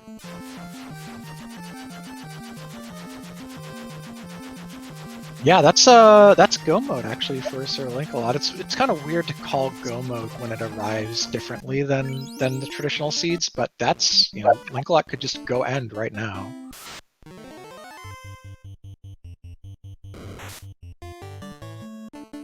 This is the moment. Are they just going to go straight in, or are they going to follow up that chain?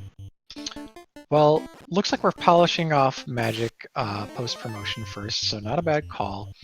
Life Reboot is opting for the Earth play over the Sky play. We know that Sky would quickly yield enough bigs to actually not even need to go all the way to Tiamat, but we don't know what is an Earth. Earth is a big mystery box right now.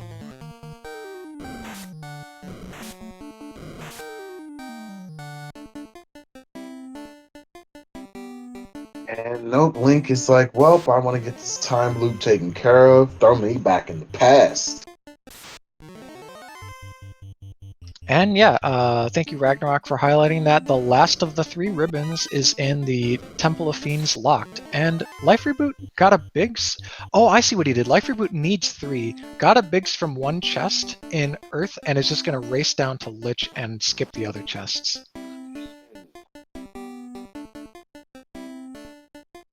It all works out. Yeah, Earth is not a dungeon you love to just run through, like, oh, I'm just gonna go to the boss. Well, you gotta go through these really long, winding floors to get there, but, the goal is in mind, and it's clear, your path to your go mode. While Sir Linkalot already up to the Phantom Spike tile here in Topher, which rolled Caribs and Gators. So send it back to the past in a bit, so Oh, and looks like life isn't even going to check the speed bump chest. Yeah, he's got enough gear to win. He's got enough levels to win. He's got to put his foot on the gas and get into Topher, because this is about the time where you're feeling that itch, like, all right, Seed's gone pretty okay, but I took that wipe. I can't really spare any more time. That's true. We're now onto the Earth floor for Sir Lancelot, getting progressively more dangerous as we descend into the Temple of Fiends revisited here in the past. The fiends get harder, the mobs get harder, and they get more frequent per floor as well. Though he had a hero run, I think there wasn't an encounter that entire floor. It was not. So how's our speed bump today here? This Lich doesn't have much magic resistance, much defense, or much HP. Like, all the stats are low, so even a clamped Lich is still not scary. So this is probably the only one of the fiends that'll be a pushover on a 180% clamped. Yep, probably won't survive this round. Nope, it does not. Terminated. Less than 500 HP, it looked like. Or just about 500. Reese has the herb, which will turn into the Oxyale, or not the Oxyale, the other thing, the cube. While Life Reboot is on Lich, nuking and fading it down. Not quite through it yet though. High roll for the HP. Ooh, really high roll for the HP for Lich 1. The last nuke takes him out though, so that is go mode for Life Reboot.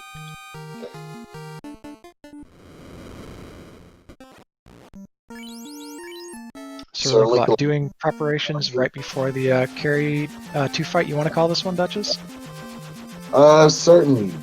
So before we go in doing some heal potting, excellent. So coming in, power balking up, getting some defense in this 2.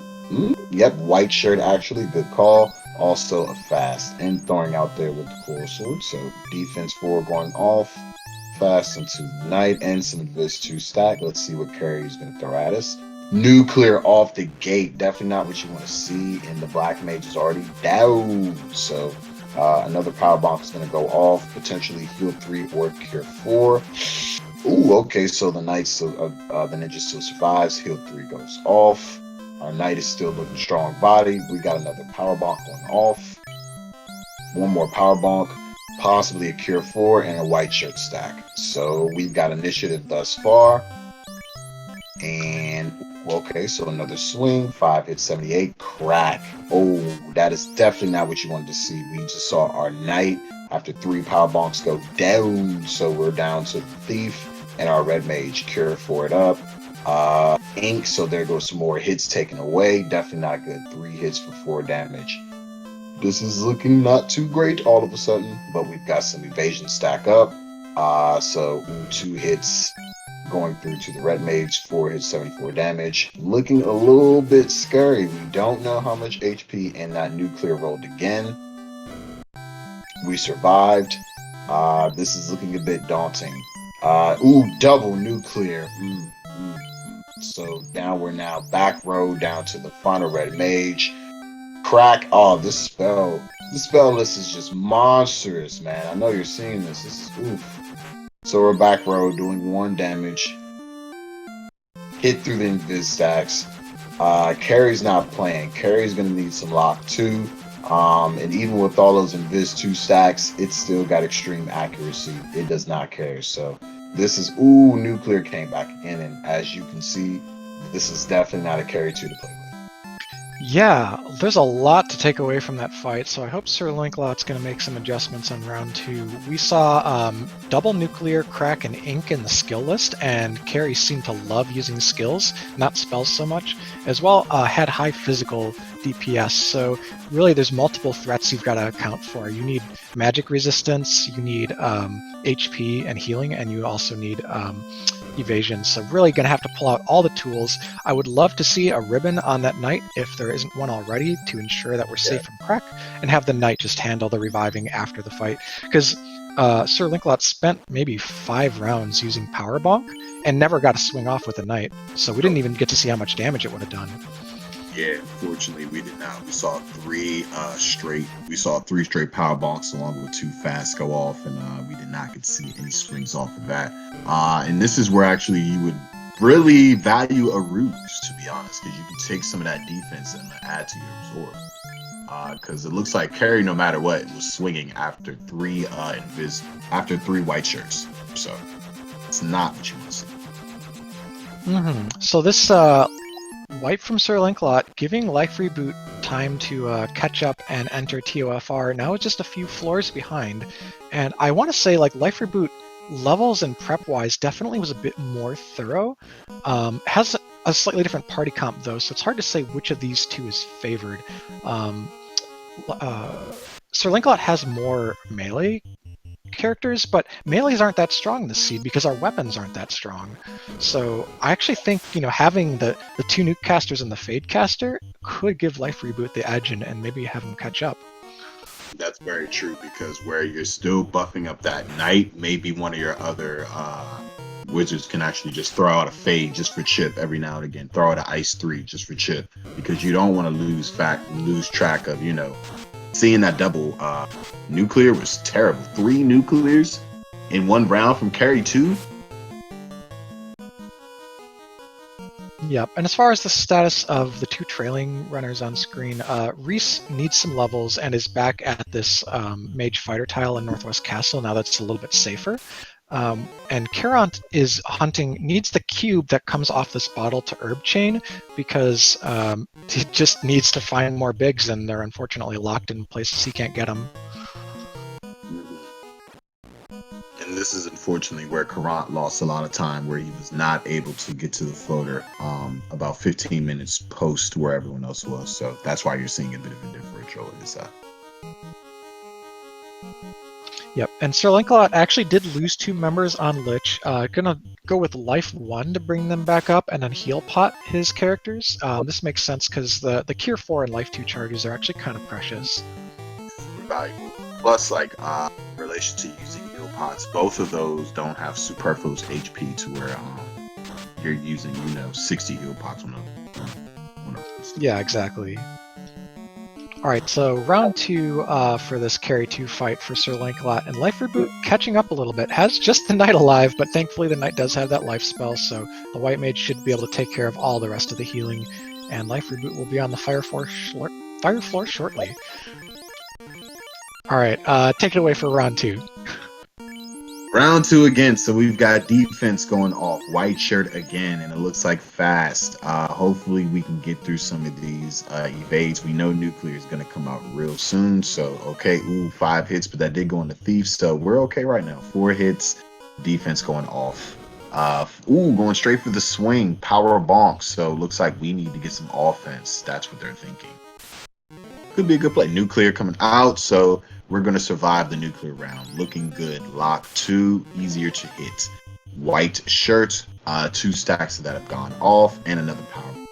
So let's see. Let's get a swing off, and ice 3, or yes, quake. Cheeky quake. I like that. Ineffective, unfortunately. Did hit the knight, but we're okay. And we're 7 hits, 285 after a crit. Not too bad. 3 hits, 51 damage. We need to definitely keep swinging. Crack gone off again, but okay, the black mage went down, but that's all right. We got a white shirt's gone off, and we're also going to get another swing. 7 hits, 230. Carry shouldn't be here for too much longer. Let's survive. 7 hits, 329. Carry's still around. Another white shirt, and no nuclear go off. Okay, ink. Cool. So we are doing much better this time. However, we need to go ahead and take care of Carry now. 6, 185. And 3 hits, 6 damage. Nuclear. Okay, they're both still alive though. Very, very good. Double nuclear. Forgot about that. Come on, Knight. Come through. 8 hits, 369. Carry 2 is down. I almost called that as if that was a freaking chaos, y'all. So It was an intense fight, and not only that, Life Reboot and Sir Lancelot fought the fight simultaneously, and both only made it out with a knight on one knee. Right, that's how much of a gatekeeper that Carry 2 was. So hopefully, the fights ease up from here.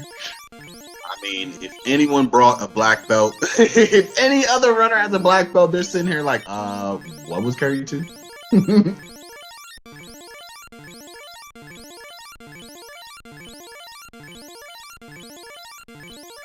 Doing some healing up on Life Reboot side while we're going into Kraken. You want to take this one?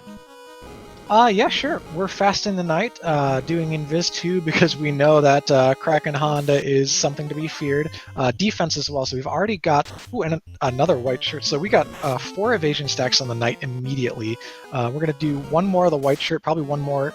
Nope, no more Invis 2. So we're going to go to 3 across everyone and 5 on the night. But Zap, that doesn't care about your evasion. That just cares about your magic defense and your resistances. And we lose the ninja immediately. Lit 3 comes out. It's not resisted by Kraken, so that's going to do some good chip damage. We're going to have another Invis 2 here that'll kind of top us off in terms of the evasion. The fighter is swinging for 5 hits, but again, Nuke doesn't care about your evasion. This Kraken doing the opposite of what you'd expect. You're preparing for the punches, but you're getting the spells. Suddenly the knight is in dicey shape, and everyone else could just keel over on the next turn. But the knight Cure Ford back up to 600. Blizzard's gonna wipe out the rest of the party, so we're on solo character strats again.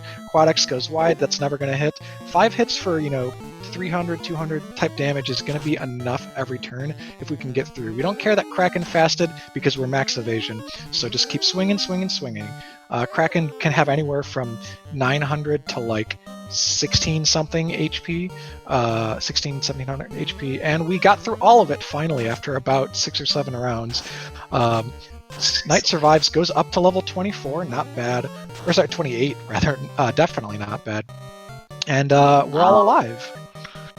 And Life Reboot is on Kraken as well. Their white mage did not survive the sap, unfortunately. They've got a defense off in the... Ooh, that went down as well. So they've got a nuke. They're looking like they're just going to go straight offense. We know that this has got a little bit. We need another power bomb going off. Potentially another fast as well. Let's see if we can survive on the 2-man strats. Nope. Yep. So hold A and pray, my friend. Cure 4 going off. Veteran play, Quad X. Ooh, we've got T on the other side too. This is getting super interesting. Yeah. I think this Kraken fight here should be wrapped up for Life Reboot with the max evasion and just the Knight alive. Good HP. This Tiamat fight already off to an auspicious start with the Black Mage going down, so that takes away some of our offensive buffing capabilities. But we've got a Knight who's got a power bonk, so should be respectable DPS here. What kind of threats is Tiamat gonna give? Lit 2, not very threatening. We have seen 2 nuclears of the 4 and 1 nuke out of the 3. Nobody else besides the fighter is getting through here for chip damage, so high defensive stats on Tia 2. But that was a big chunk. 7 hits, 800. Oh yeah, the red mage is just straight up missing, but the fighter takes care of it, so Sir Linklot is through Tia 2 and could be finishing out here very shortly, while Life Reboot heals up to prepare for his Tia 2 fight. I'm not gonna lie, for this to be a Duckling Derby, these fiends have definitely rolled pretty vigorously. I've seen these fiends are looking a bit more begrudging than some of the ones in the spring tournament. Mm-hmm. Will this chaos be chaotic neutral, or chaotic good, or chaotic evil? Duchess, why don't you finish it out for us? Get your over-unders in chat for which one you're rooting for. So we're definitely going to employ some respect. Fasting up immediately, white shirting, and invis-2ing. Defense as well, good plays, conserving our charges, getting in utility where we can. So getting some evasiveness out, also getting some defense up. A fast is appropriate. Blaze coming out, however, that is pretty good. We can deal with that nowadays. Another stack coming out of the white shirt. A lock 2 going off, a white shirt. And was that up in the power bomb? So lock 2, easier to hit. Heal 3, actually, excuse me. Good play. Get some HP on everyone. Power bonking up and another white shirt. Get that utility out there. What's Chaos going to do? A swing for 108. We can take that. Lock 2 again. Another white shirt. Another heal. And also another power. Looking good. We did miss thanks to all that evasiveness. So right now, Chaos isn't throwing anything too scary out there. Don't want to see anything like another nuclear, a nuke, or a Cure 4 actually. So Lock 2 coming out. Power bonking up. Maybe we can get it fast off. Yes, get that fast off. Was that on the thief actually? Interesting play. So we're gonna get a swing, 6 hits, 308, slow 2. But it did not hit any mages, so we're okay. Yeah, that actually did go on a thief. That was interesting. But 2 characters with some swings, not a bad play. Throwing that out there, and let's see, Invis 2 again, just to get us up off the top, or was that a change to Ice 3? So Fire 3, 33, Ice 3 for some chip, 51, as we also see Life Reboot about to go into Chaos, 154 and 177. So a total of 400 for the round, not too bad. We're going to do one more Power Bonk, Swing with the Thief, 7 hits, 44, some Chipperooski, 52, another Power as we see Life go into Chaos, and they're going to do the same thing in terms of getting themselves up. Scariest thing we've seen so far is Lit 2, which is pretty decent. Another round of Lit 2, so we haven't seen anything scary. Again, not looking for Cure 4. If we see that, that would be pretty demoralizing, to say the least. We've got some good chip off. Boom, a heal 3, so that was a solid almost 400 round again. Maybe about 2 more of those rounds, and we should be able to take care of this chaos. So heal 3 going off, just making sure we can stay up if a nuke or nuclear comes out.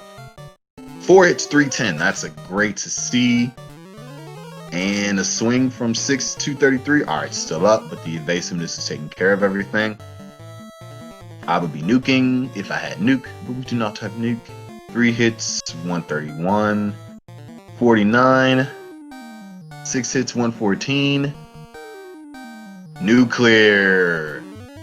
But we are good. Those heal 3s have definitely done the job. Ice 3, 1 more round or so, and we should be done with this here. 4 hits, 360. 657. Life Reboot is having a bit of trouble. One of those is already down. He's already got his other Black Mage back road. That's pretty scary. 7 hits, 216. 3 hits, 100. Oh, Chaos is packing the H of P. Health points aren't playing. 4 hits, 376. GG. Sir Linkalot is finally taking care of Chaos. Congratulations, my good observers, with an official time of 133.15.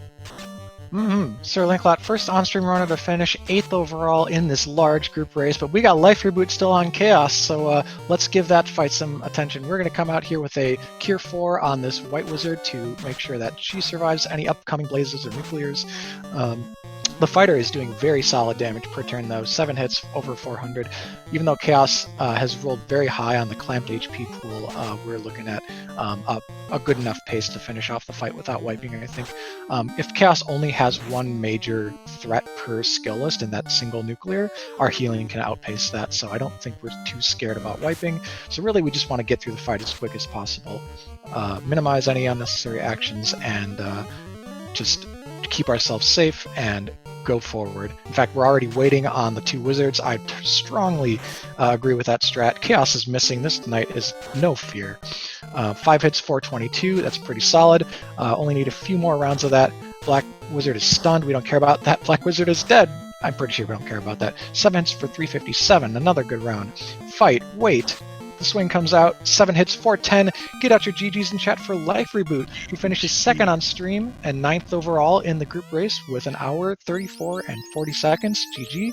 We also have been joined in the interview booth by Sir Linkalot. GG. Thank you. How'd you feel about the seed? I didn't feel it was too bad. I don't like how much time I wasted in Volcano taking the, I think, 2 wipes to the red gargoyles. If I remember right. That was pretty tough. But I mean, you weren't the only one, so. Yeah, I figured a lot of people got caught by that, but it's like when I saw the floater for, like, what, 52,000 in Elfland, I'm like, okay, let's go check Crescent, see what's there, and then we'll go off of there, because I need to try to make 52,000 as quick as I can, and I was like, well, let's dive Volcano, and hopefully I can make a decent amount of money. Yeah, Volcano, the top of it wasn't actually very lucrative in terms of the cash. It had a lot of bigs, but it left people wanting for cash, so really people had to kind of go elsewhere, look for grind tiles or similar to get their cash. Yeah, I know getting, like, my one that I survived, getting, I think, the 3 I forget the names of them. 3 fights in a row, red birds, whatever. Oh, Paralisks, yeah. Yeah, there you go. pretty, Yeah, Perilous. Yeah, I think they gave me like 46 to 5,000 gold a piece, and I got 5 of them in a row. So that was pretty. I was happy about that.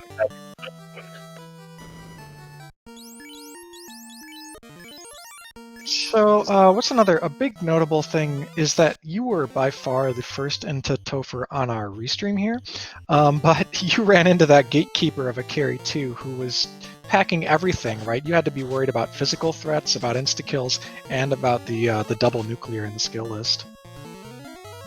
Yeah, I think the first one wouldn't have been so bad, but getting cracked this is like, okay, well, that means my ribbon's going on my knight for the rest of Topher at that point, and so he's got life, so if everybody else dies, it's okay.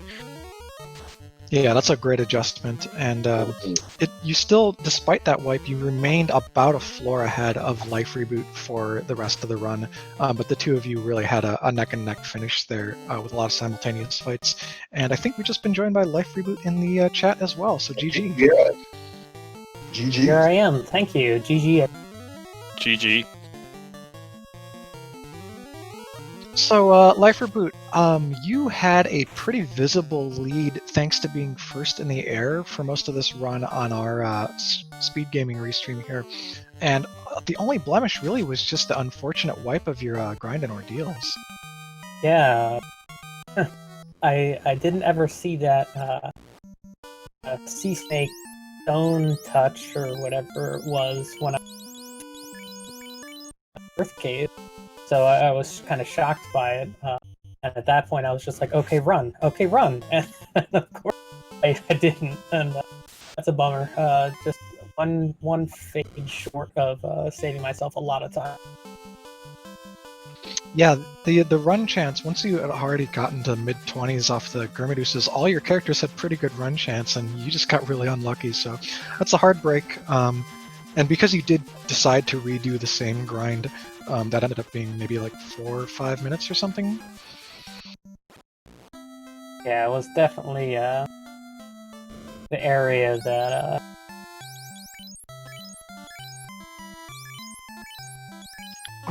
But tell us a little bit about your strategy. So everyone that we saw took a different approach to get the 52k for the floater, including sort of different amounts of priority. We saw some more exploration for key items, for example, done by Current, whereas you just went straight to a grind tile. Yeah, so in a extended open progression seed like this, since you have the port right at the floater, you do to get it. Once I saw that it was for sale for 50k, like, okay, we can get in the air as long as I raise the money. Well, do I want to chance it and try to find a gold chest somewhere? Or do I just want to bite the bullet and grind up? Well, the grind early is going to help me through the whole game anyway. I just decided to commit to it in spite of the fact that I couldn't find an area to grind. I was just like, okay, let's buy houses and let's grind and let's get in the air. Everything else should... I think that was fine. It's good to hear that I was...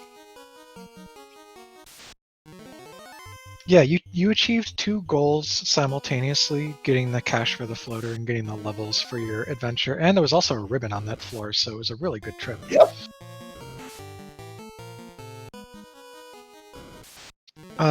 Sir Linklaut, I wanted to ask about just how you were feeling with like your weapon and magic situation there late. It was a little hard to get the damage out in Topher. Yeah, that's why it's just like my first run through, I saw how, I guess, everything was getting tanky, and that's when I made the decision to switch the Flame Sword up to the Knight for the Vorpal, even though Vorpal rolled poor. Like, it's better than the Flame Sword with enough temper just because of the crit chance. And unfortunately, Chaos took longer than it needed to because I was like, well, I have a Katana on my Ninja. Everybody's stacked on Invis, so nobody's going to die to a physical. So let me fast my Ninja too, just to hopefully get some criticals out, and then he slow 2'd my Knight, and that stuck. So my Knight was like hitting it only, I think, at most 3 at that point. Yeah, I wanted to ask a little bit more about the weapon situation because, you know, the blurst flags really do change up a lot of how people evaluate what they can win with. There was a Sun Sword +3 in the Mermaid side, which was a pretty good endgame weapon. But also, I think everyone got the Bane Sword +5 out of the Dwarf Keylocks, and that has the best crit rate of anything we saw all seed. So, like, did Sun Sword +3 or Bane Sword +5 cross either of your minds as something that, like, that's what you want your knight to win with? I mean, it crossed my mind for a little bit, and I know I think at a 5, it's a 25% crit, so I believe Vorpal's still better on that side. Would have more strength true. initially, but with enough temper, it'll still just outdo it just because of the extra 30% critical chance. Yeah, I actually forgot that the Vorpal starts so high because the modifier takes place after the doubling of the weapon fixes flag, so it's like a flat bonus on top. So I guess it's not quite that much, but still, I saw the Bane 5 and my mouth was watering. Just as far as like raw damage and number of hits, right? Like the going from -2 to +5, that's like a swing of an entire hit, which then gets doubled when you fast. Yeah, it's definitely something that crossed my mind, going through it. I think I had the Bane Sword equipped on. I want to say it was equipped on my ninja for most of it, and I had that Flame Sword equipped on the knight. But then it was just like when I went to endgame and I saw all the absorb, like ninja's not going to be getting temper stacks because it's not, or saber because no power bonk. So I was like, I'll just give him the katana because he's just going to swing and hopefully get some decent hits and just help out a little bit, and that's what happened. Fair. A funny thing. Oh, go ahead. Oh, I was just gonna say, I guess for the both of you, if you take the time to kind of watch the VOD in terms of just watching yourselves, what I think was super interesting about this seed is that it really allowed for each and every one of you to have your own individual expression in relation to not just how you came in from party composition, but the spells on the front end were good, but all the good items were like very, very, penalized. So really, you had to come up with your own unique strategies. And I think watching that on the back end might also give you some good insight into your own play, but also others as well. Because this is a seed that I don't think you generally get to see something like that. Generally, it's either the spells or even necessarily the grind tiles or even the items that dictate the seed, if y'all understand what I'm saying. Yep. Yeah, totally. Just to interrupt real quick, Kurant is through the main gatekeeper of the seed we know about here in the form of Carry 2. Only lost a red mage in the process, and is going to be on to Kraken here shortly. Another thing I want to talk about, the seed just was full of intrigue, and the information for that Maza was actually so spread out that nobody ended up getting it. We don't even know how good it rolled because it was behind the slab, but if you didn't have the loose rod from mermaids yet, you wouldn't know if the slab was worth turning in, so nobody did it. So maybe we'll see it on Reese's side. Yeah, could be. Reese still has a little bit to go, but he's in Earth Cave now. He had a light accent over. So he's doing a bit of just grinding. As we can see, he's coming back up to the Hall of Giants. So yeah, saving -3. That's not what you was. No, not at all.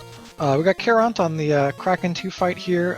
Power bonking up. The knight is in front, but with the defense available, we should be able to stack evasion out of range of worrying about the Kraken one-shots.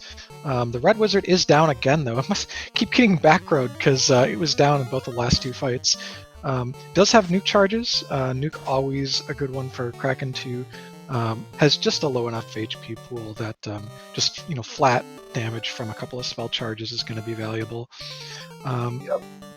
Unsure what to do. We might be in conserve mode here. The Black Wizard is switching over to Black Shirt. Ice spells not resisted by Kraken 2, so gonna do enough chip damage to help.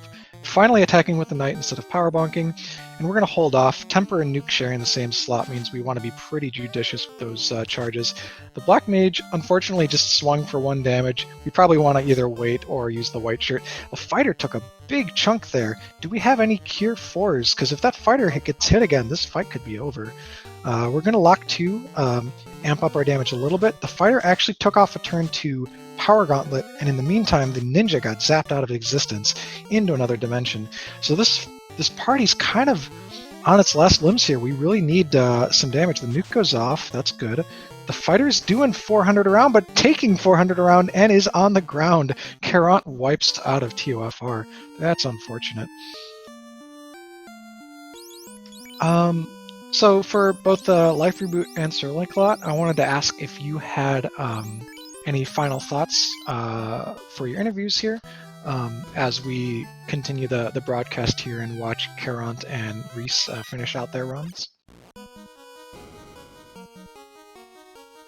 No, it was a fun seed. I'm excited for Friday and Saturday for track 3 and 4. Need to get some practice in on those two and see what happens as far as where I guess both of us end up, because I think Life Reboot's currently first in standings, if I'm not mistaken. Yeah, I mean, we're going to have to add up all the points after this one, because the standings were all shaken up by the different finish orders.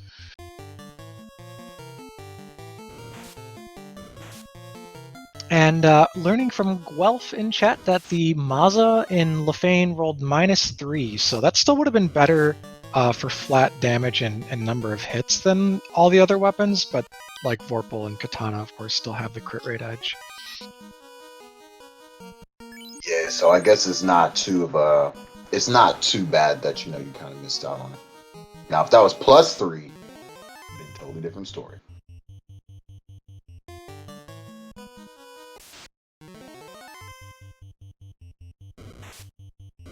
So we're back at it. Yeah, we got both of them, and in fact, they're on the same floor. So we actually got a bit of a foot race here for these last two on-stream runners. They actually got this is competitive. It's good. There's some edge to it. Same encounter table as well, so very interesting. Yeah, that means they should both get this big hero run here at the Earth floor. It looks like when they get here, they're like finishing off the first wrap of the encounter table, and then kind of coming into the beginning of the first one. That's how you can get some of these long hero runs.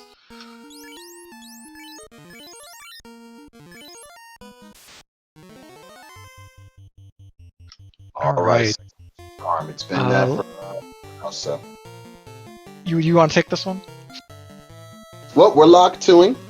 We're getting some temper up. We know what Lich can do. So, getting a fast out, getting a white shirt out. I get some Invis 2s. Also on the other side, looks like we're going with some cake. Hopefully to throw you down there. Nope, didn't work, but that's all right. More cake on Reese's side. Interesting.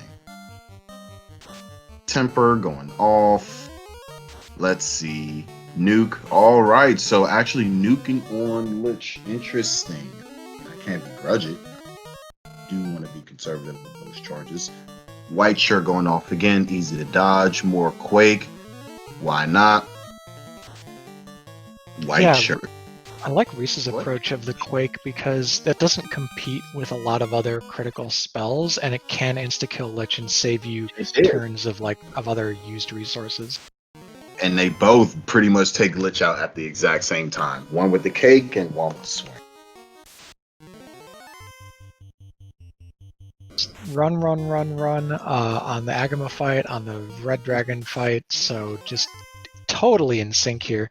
Getting slightly different numbers of enemies, slightly different turn order, but you rarely see two players this close to each other.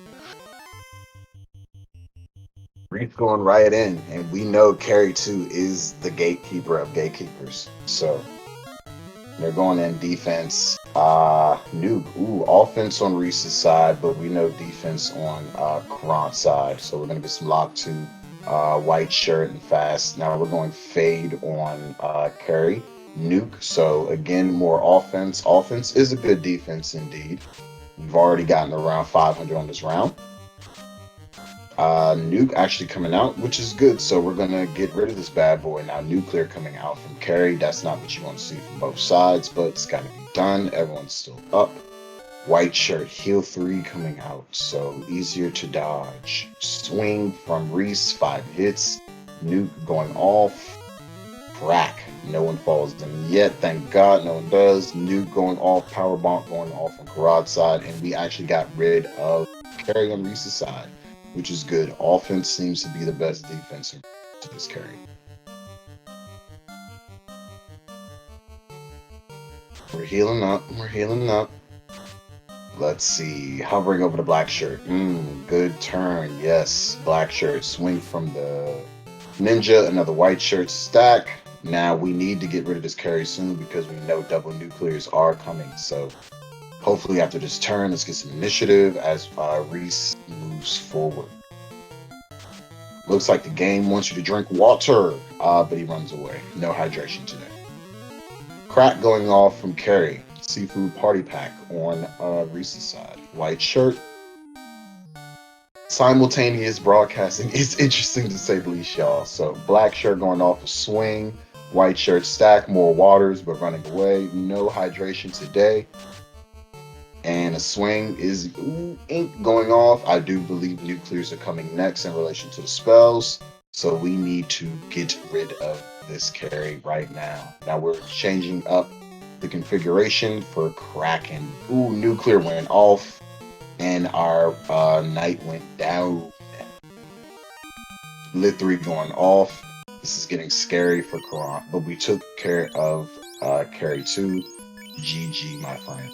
Now, that was a lot of talking. I need a bit of water. Yeah. That's okay. So Reese here is on the Kraken 2 fight, is putting his melee carry and his healer in the back row. Pretty good setup there. Gonna defense, actually no, I'm just gonna power bunk, but use the invis stacking on the other characters to keep everyone safe. Of course, we know that Kraken is packing both a zap and a nuke, so lots of magical threat. Yeah, of note, really, the way those fights played out differently for both characters on carry is Reese was more aggressive, Karat was more conservative, and Reese got through it, basically put himself a whole fiend ahead. But that might not last long because Reese, even though he has better levels, he doesn't have a knight, and so nobody's got an HP pool that can really tank up non-elemental spells. So he's actually in a dicey spot here. Got a 4 HP Black Wizard, 140 HP Ninja, and a 69 HP White Wizard. But the Ninja's doing okay damage. We've lost the Black Wizard, so any punches that are coming in are going to target these bottom two characters. We're going to need probably a little bit more evasion stacking than we've had so far if we don't want to get punched again. We know that Kraken will fast himself before the end of this fight if it keeps going. I think it's coming up next in the spell list. There's a punch. The White Mage survives with 22 HP though, and enough to get off the heal 3. That puts the Ninja above 400, safe in case we get all the way back around to nuke. The fast comes out, so a free turn technically, but it makes the later turns scarier. Ninja, though, doing about 275 around. Fade comes out. That should do respectable damage. 168. That helps a lot. Only 150. And we did... Wait a minute. That's a second nuke. We haven't seen 8 spells from Kraken, I think. We've seen 5 before that, right? Yep. Yeah, because this Fire 3 is new too. So there are 2 nukes in the Kraken pool. You know you're playing a fight well, though, if your Ninja, who starts out with like 420 HP, survives 2 nukes. And that was good enough to get Reese through the fight, so congrats on that. Caront, meanwhile, is down to just the Knight, but in a healthy HP situation and evade and has Power Bonk. So 167, that's not super great.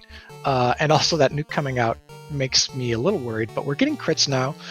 So even though we might have wanted to lock a little bit more first, the Cure 4 is going to keep us safe, and the crits are enough to finish this fight off. He wants more damage per turn though, so 2 more turns power bonking. Coming out with another swing, 3 hits, 641. Now we're talking. This fight should be over. Next round, I guess. We only got the single non-crit there. Kraken's missing. And there we go, 2 hits, 522. So Carrot through the Kraken 2 fight as well. While Reese, still a fiend ahead, is doing the usual prep for Tiamat, putting out those defensive and offensive buffs.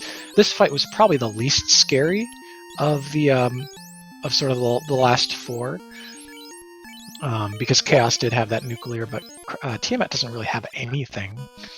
Not that we saw that was scary, so once they get off a proper, setup, they should be able to go ahead and breeze through this. Lit 2's going off, getting yourself some evade stacks again. So this should be a pretty vanilla fight. Not vanilla, but a pretty easy fight in relation to everything else. Looking at the charges, we've still got some charges for Chaos.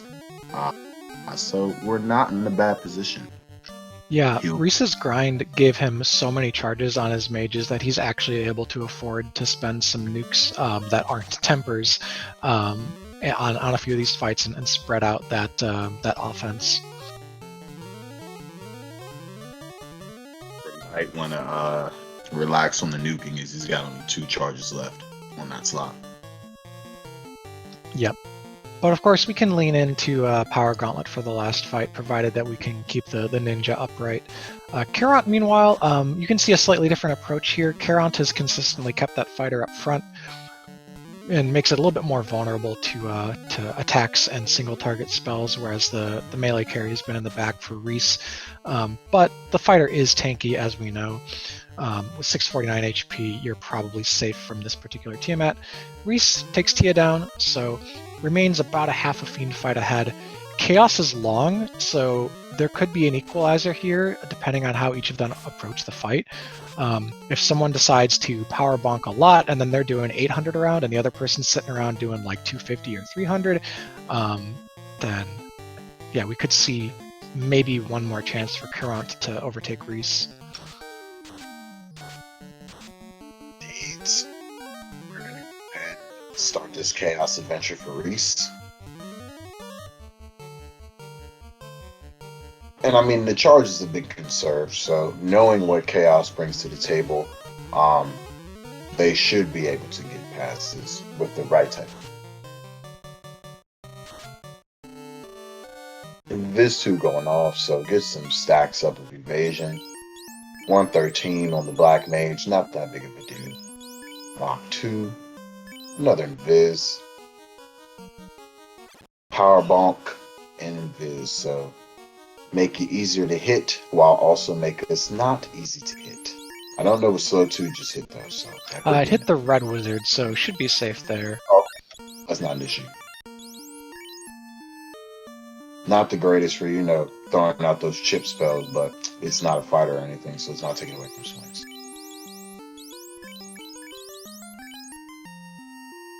Another round of Viz 2 going off, lock 2. Now, what we know is the red mage at max HP? I'm not too worried about the HP totals here because nuclear can only top out at 320, so everyone except the black wizard is safe. That's right. I thought it was nuke, but chaos has got nuclear, so they should be fine. Mark 2ing. Bane 5, I like it.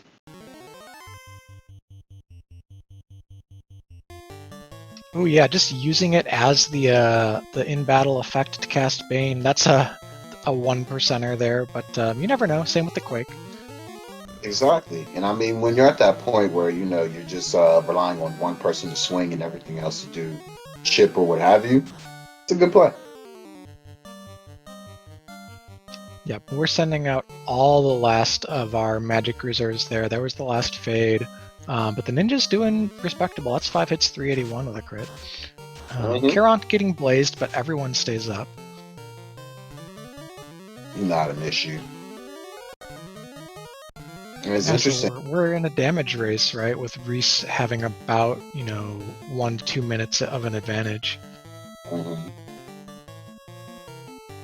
However, Caront did get a fast off on the ninja, and I believe fast off on the knight as well. Oh, slow 2 went off on the ninja though. That sucks.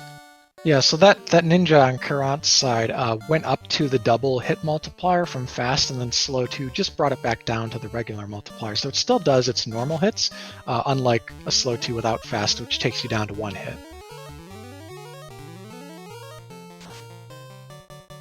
Tempering up on that knight. Oof, dangerous nuclear there coming out on Reese's side. That brought down the Black Wizard, and the Red Wizard is on one knee. However, everyone is still rocking enough HP to get through the fight safely. So as long as that skill list doesn't wrap around, we'll be okay. And we're even getting turn order that lets us heal off the Inferno for the ninja. With all those Cure 4s, you're good. We still got 10 Cure 4s to go in this party, so. Or 9, excuse me. Getting some tempers off on Karan's side after another power bonk, so that knight is going to be doing some good damage once it starts to swing. Which it'll want to do soon, because when Nuclear comes out, that could take care of the rest of the party. On Karan's side. Yeah, we've seen a lot of people finish out fights with just a knight remaining in this Topher so far, so it's been a dangerous one, and but also some clutch fights tonight, so it's been really exciting. Ooh, survived the Nuclear with everyone standing, no one back row. And that's it for a Reese. 400 damage from the ninja comes out, and he finishes up. That's third on the restream, 21st overall with an official SRL time of 2 hours, 1 minute, 44 seconds. Get out your GGs in chat for Reese. GG, as we just saw that knight swing for like 684 damage, so yeah, after 1 or 2 more of those swings, we should be looking at a GG. Another power bomb, just to say, you know what? Like Reggie of Nintendo, my body is ready. And I believe that was a huge hit from that fighter. That was like 7 something, and got a tornado there, but we still got 2 members standing for Karan. Oh yeah, we're good. And it looks like we looks like we've got Life Reboot joining us, and excuse me, Reese actually joined us in chat, so GG's. And Karan also finishes. GG's to Karan. Yes, GG's. They finished within a minute of each other, and Reese did, I believe, just join us in the booth. So there we go. That's the wrap for the runners on this Speed Gaming 2 restream. Let's get to the interviews. Can you hear me now? Yes, we sir. can. OBS was blocking my mic. Makes sense. When you're on restream, you want to keep that mic muted. Cool. So, tell us a little bit about the adventure that was this seed. I thought it was pretty good seed overall, but I made some really poor routes. Yeah, you took an aggressive trip into the waterfall, but it was a little bit slow because there were all those unrunnable mummies. I did make it out, though. Yes, and it was required. It had the key. I saw the key in the loot in incentives, and I was very happy. And then, of course, I get zapped by Kraken, and I'm like, I should go find another ribbon. Yeah, and very fortunately, there was that super accessible one on Earth 1. I was hoping not to step foot in Earth at all, but, you know, it was the highest chest density. Yeah, and that makes sense. Plus, you know, you could have lucked into like a super magical grind tile on a seed where you've got a good experience scaling like this, and the B-side tiles. Earth 1 is a reasonable bet if you're looking for your like pre-Topher grind. I mean, I was happy with the fighter mage tile in Northwest Castle. The problem was I never found a real... Yeah. We finished up a discussion about swords with the previous 2 runners here, but there are some big talking points to come back to. And also, Karant, are you on voice yet? Yeah, I was just waiting to be introduced. Oh. Hi, everybody. Cool. So welcome to the interview, and GG. Thank you. Although I feel I don't deserve it tonight. Oh no, you always deserve a GG for trying your best and finishing it out, right? Like, winning is better than forfeiting, so you got through to the terminated screen on Chaos. Yeah. When I ran this seed this past week as the last training seed, this was about the time that I had, so I'm not overly surprised about my performance. I just wish I could have replicated Fridays a little bit more. Yeah, all of the runners on stream were top 10 in track 1, but then today only Life Reboot and Sir Link-A-Lot were top 10, and the two of you had slightly worse luck. There were definitely some things that just like you made, a good decision that backfired because of how the seed rolled in certain ways. Yeah. Yeah. Like if those mummies in Waterfall were runnable, then Reese spends like 3-4 fewer minutes in Waterfall.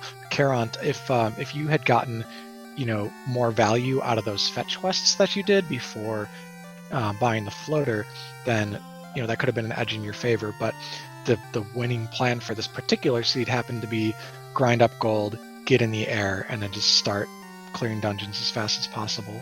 Yeah. Not gonna lie, I was really happy when I saw the floater when I went back to Elfland and had. Yeah, that's good luck on that part. I felt like this seed, like this is one of those seeds I feel like that would have been better for Black Belt, because when I was listening to you guys chat as I had hopped into the voice, y'all were talking about weapons, and I had the same problem, Reese, that you did. No bueno good weapons, and admittedly, I made a lot of mistakes today. Unfortunately, today's not been a good day for me in much of any endeavor, but I feel like I made a lot of little mistakes. I did, and a couple of them that come to mind most expressly are going into Sky the first time and forgetting I didn't have the cube. So I sort of head bonked a moment. Then, Speaking of the Black Belt, my original intention was to go Black Belt, Red Mage, Black Mage, Nun, but I got. Interesting. I wouldn't take a nun when you've got open selection like this into a treasure hunt flag set, because that nun can be a thief, and you want the thief to run through the dungeons that you need to pull out all the bigs from. right. I had considered that, but taking the Nun with the Black Belt, Red Mage, Black Mage party allows me to do a walking Black Belt grind instead of a static Black Belt. Yeah. Yes. There's definitely a lot of subtlety that goes into how you like construct a party like that and play it out. But a Black Belt would have been good this seed, if only because TOFR was a bit of a nightmare and there were some really tanky fiends. Yeah, burning all my nuke charges, which sharing with Temper was not my ideal. Yeah, I had the same issue. The magic. Oh, go ahead. No, I was just saying I had the same issue. Yeah, the magic bunched up at particular levels, right? Like level 5 black was super stacked. The early levels, a lot of the white magic that was important was overlapping, like Invis 2 and Life 1, which you might have needed a lot of charges of each. Where was fast? Because I assume it had to be 6, 7, or 8. Yeah, fast level level 6. Yeah, so pre-promotion for black mages and never for red mages. Got it, because I never checked level 6 magic. Okay, yeah, that would have sped you up a little bit. When I did the early check of Melmon and saw Warp, Nuke, and Fade, I was like, I don't need to check anything higher than this for the rest of the seed, because that will be my... I think that's a solid approach to a lot of different kinds of seeds, but when you've got boss clamps on, you really have to respect that like fast is a big time gain on bosses. Even on the Fiend 1 fights, right? Carry 1, Tiamat 1 were both fought by a lot of people today, and were kind of tanky. I feel like if Vorpal or Katana had not both rolled negative, I probably would have had a much easier time. And Yeah, I don't that's know. fair. I don't know what Masa was because I never found it. It was -3, which So still also would have not been that the great. best. Yeah, it would have been the best flat damage and the best hit rolls for any of the weapons, because Xcal was also garbage.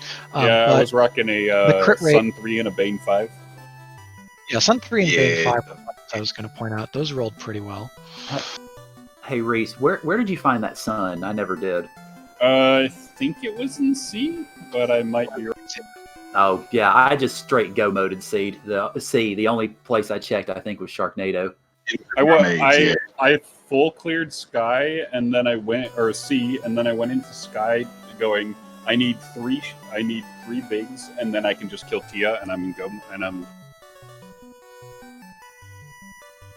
This seed, I think, this seed actually was really interesting. And how the front load of the first 4 magic slots, they were good enough to get you through the game. Sans, of course, missing that fast.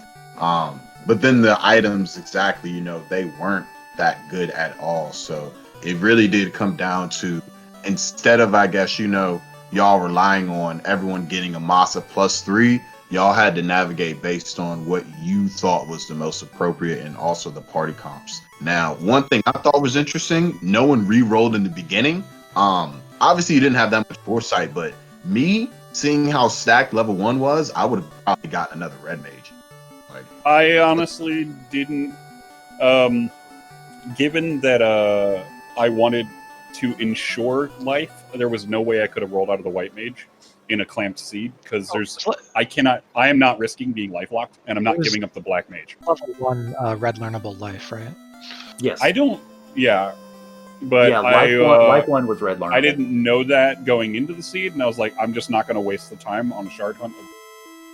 Yeah, that's fair. Rerolling is something that I think is in a bag of tricks not everyone has or wants to use yet, because you have to really believe that like optimal party comps make a difference in terms of net gain over the long run. And if you haven't like seen that for yourself from testing it out previously, it might not cross your mind. I feel like if there had been a much higher priority spell in Tier 1 Magic, then maybe, but life alone wasn't, like, the magic at 1 wasn't enough to warrant the reroll. That's totally cool. So this has been a bit of a long broadcast here. We're over 2 hours, and I don't know about you, Duchess. My voice is shot. We both needed a lot of water. So why don't we move on to final thoughts for you? Reese, you finished before Caront, so what do you got to say? I had hoped to do a little bit better in this seed. Obviously, the early wipe in Northwest Castle wasn't my ideal, but overall, I enjoyed it. I'm looking forward to next week to races 3 and 4. I feel like I'm better prepared for those. Shard Hunt is fun, but it's not really something I... Cool. Well, good luck on track 3. Caront, your thoughts? Well, first of all, my apologies again. I don't know. I guess I'll just write this one down to as much as an excuse as it may sound like to say I've been having a really bad day. I've been having a really bad day. So I think the thing with Shard Hunt obviously is chest density and trying to route that through. I still have a little bit of work to do on that, it would appear, because I did make a couple of fairly decent, head bonks. As far as the rest of it, though, I feel like I did pretty well as far as levels and grinding because, since we're finishing up, I won't detail, but I feel like I did pretty well on the grind. And I don't feel like I selected particularly wrongly necessarily. It's just the blurst, cursed the fighter to ignominy, I guess. And so that shot me in the foot. And then the magic, I still need to work a little bit on remembering what magic is learnable with Red Mage and Red Wizard, because I did lose slight bits of time on that too. So still work to be done, but I'll take Friday's finish was really good. This one's So all in all, average out, I feel like I'm in pretty decent shape. I feel like if I could change one thing about this seed, it's the not having my controller eat the input and walking into that second spike tile in Northwest Castle. Oh no! What happened? Oh, I totally forgot about that. Every single time I was in there, I accidentally had the controller ate the input and walked me into the tile instead of walking. I thought that you were purposely taking a grind because the monsters in a vacuum were good, but then of course they had the Cure 4 to heal themselves up, and they had damage poison to take the party down. I was fine with the Cure 4. I only saw the damage poison once. It was the other tile that was the issue. When I was trying to walk out my levels and save and got wiped because my controller ate the input and walked me. That was so heartbreaking to see. All right. Well, thank you too for your thoughts. Yeah. Duchess, do you have anything more to say to the runners or the fans?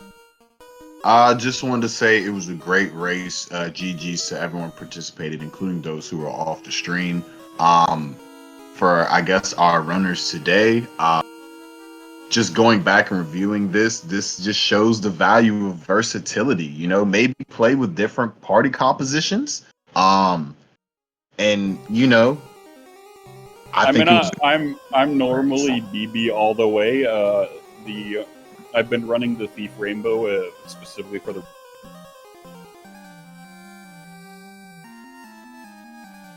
Yeah, I think this one goes to show, like, because everyone did have a different party composition, everyone still had to go with a wholly unique strategy. And looking back on it, I think you guys will get some very unique insights. So, once again, GG's, great effort from everyone. I'm excited to see what everyone's going to do on track 3 because it's going to be a doozy, just like it was today. Track 3's entrance and floor shuffle, if I remember. And I believe that's one of the ones I actually. Nice. I feel like that's my strongest suit is entrance and floor shuffle. GG's in advance then, Race. Oh, I can't guarantee I'm going to win it, but it's the one thing I've played the most. Cool. Well, thank you all for participating in this derby, and thank you to all the fans on SG for tuning in. That will do it for us. We've got races coming up next. Hang on. I'm looking at the schedule right now. You probably know this better than I, though, since you're running it. But next weekend, the 10th and the 11th, is that right? I believe that is correct. Yes, that's correct.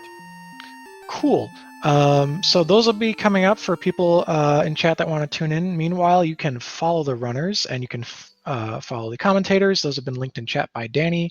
Danny gave us the exact times. It's the 10th and 11th at 9 p.m. Eastern for tracks 3 and 4.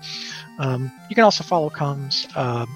Duchess and I do some streaming of our own. This has been a good one, though. We appreciate you all for tuning in. Join the FFR Discord if you'd like. You can go to FinalFantasyRandomizer.com and become a duckling yourself and start learning. So we look forward to having you in the community. And that's it for me. Adios, everyone. Good night to our Portuguese stream. Again, thank you for joining. Wish I could tell you good night in your native language, but we'll see you next time.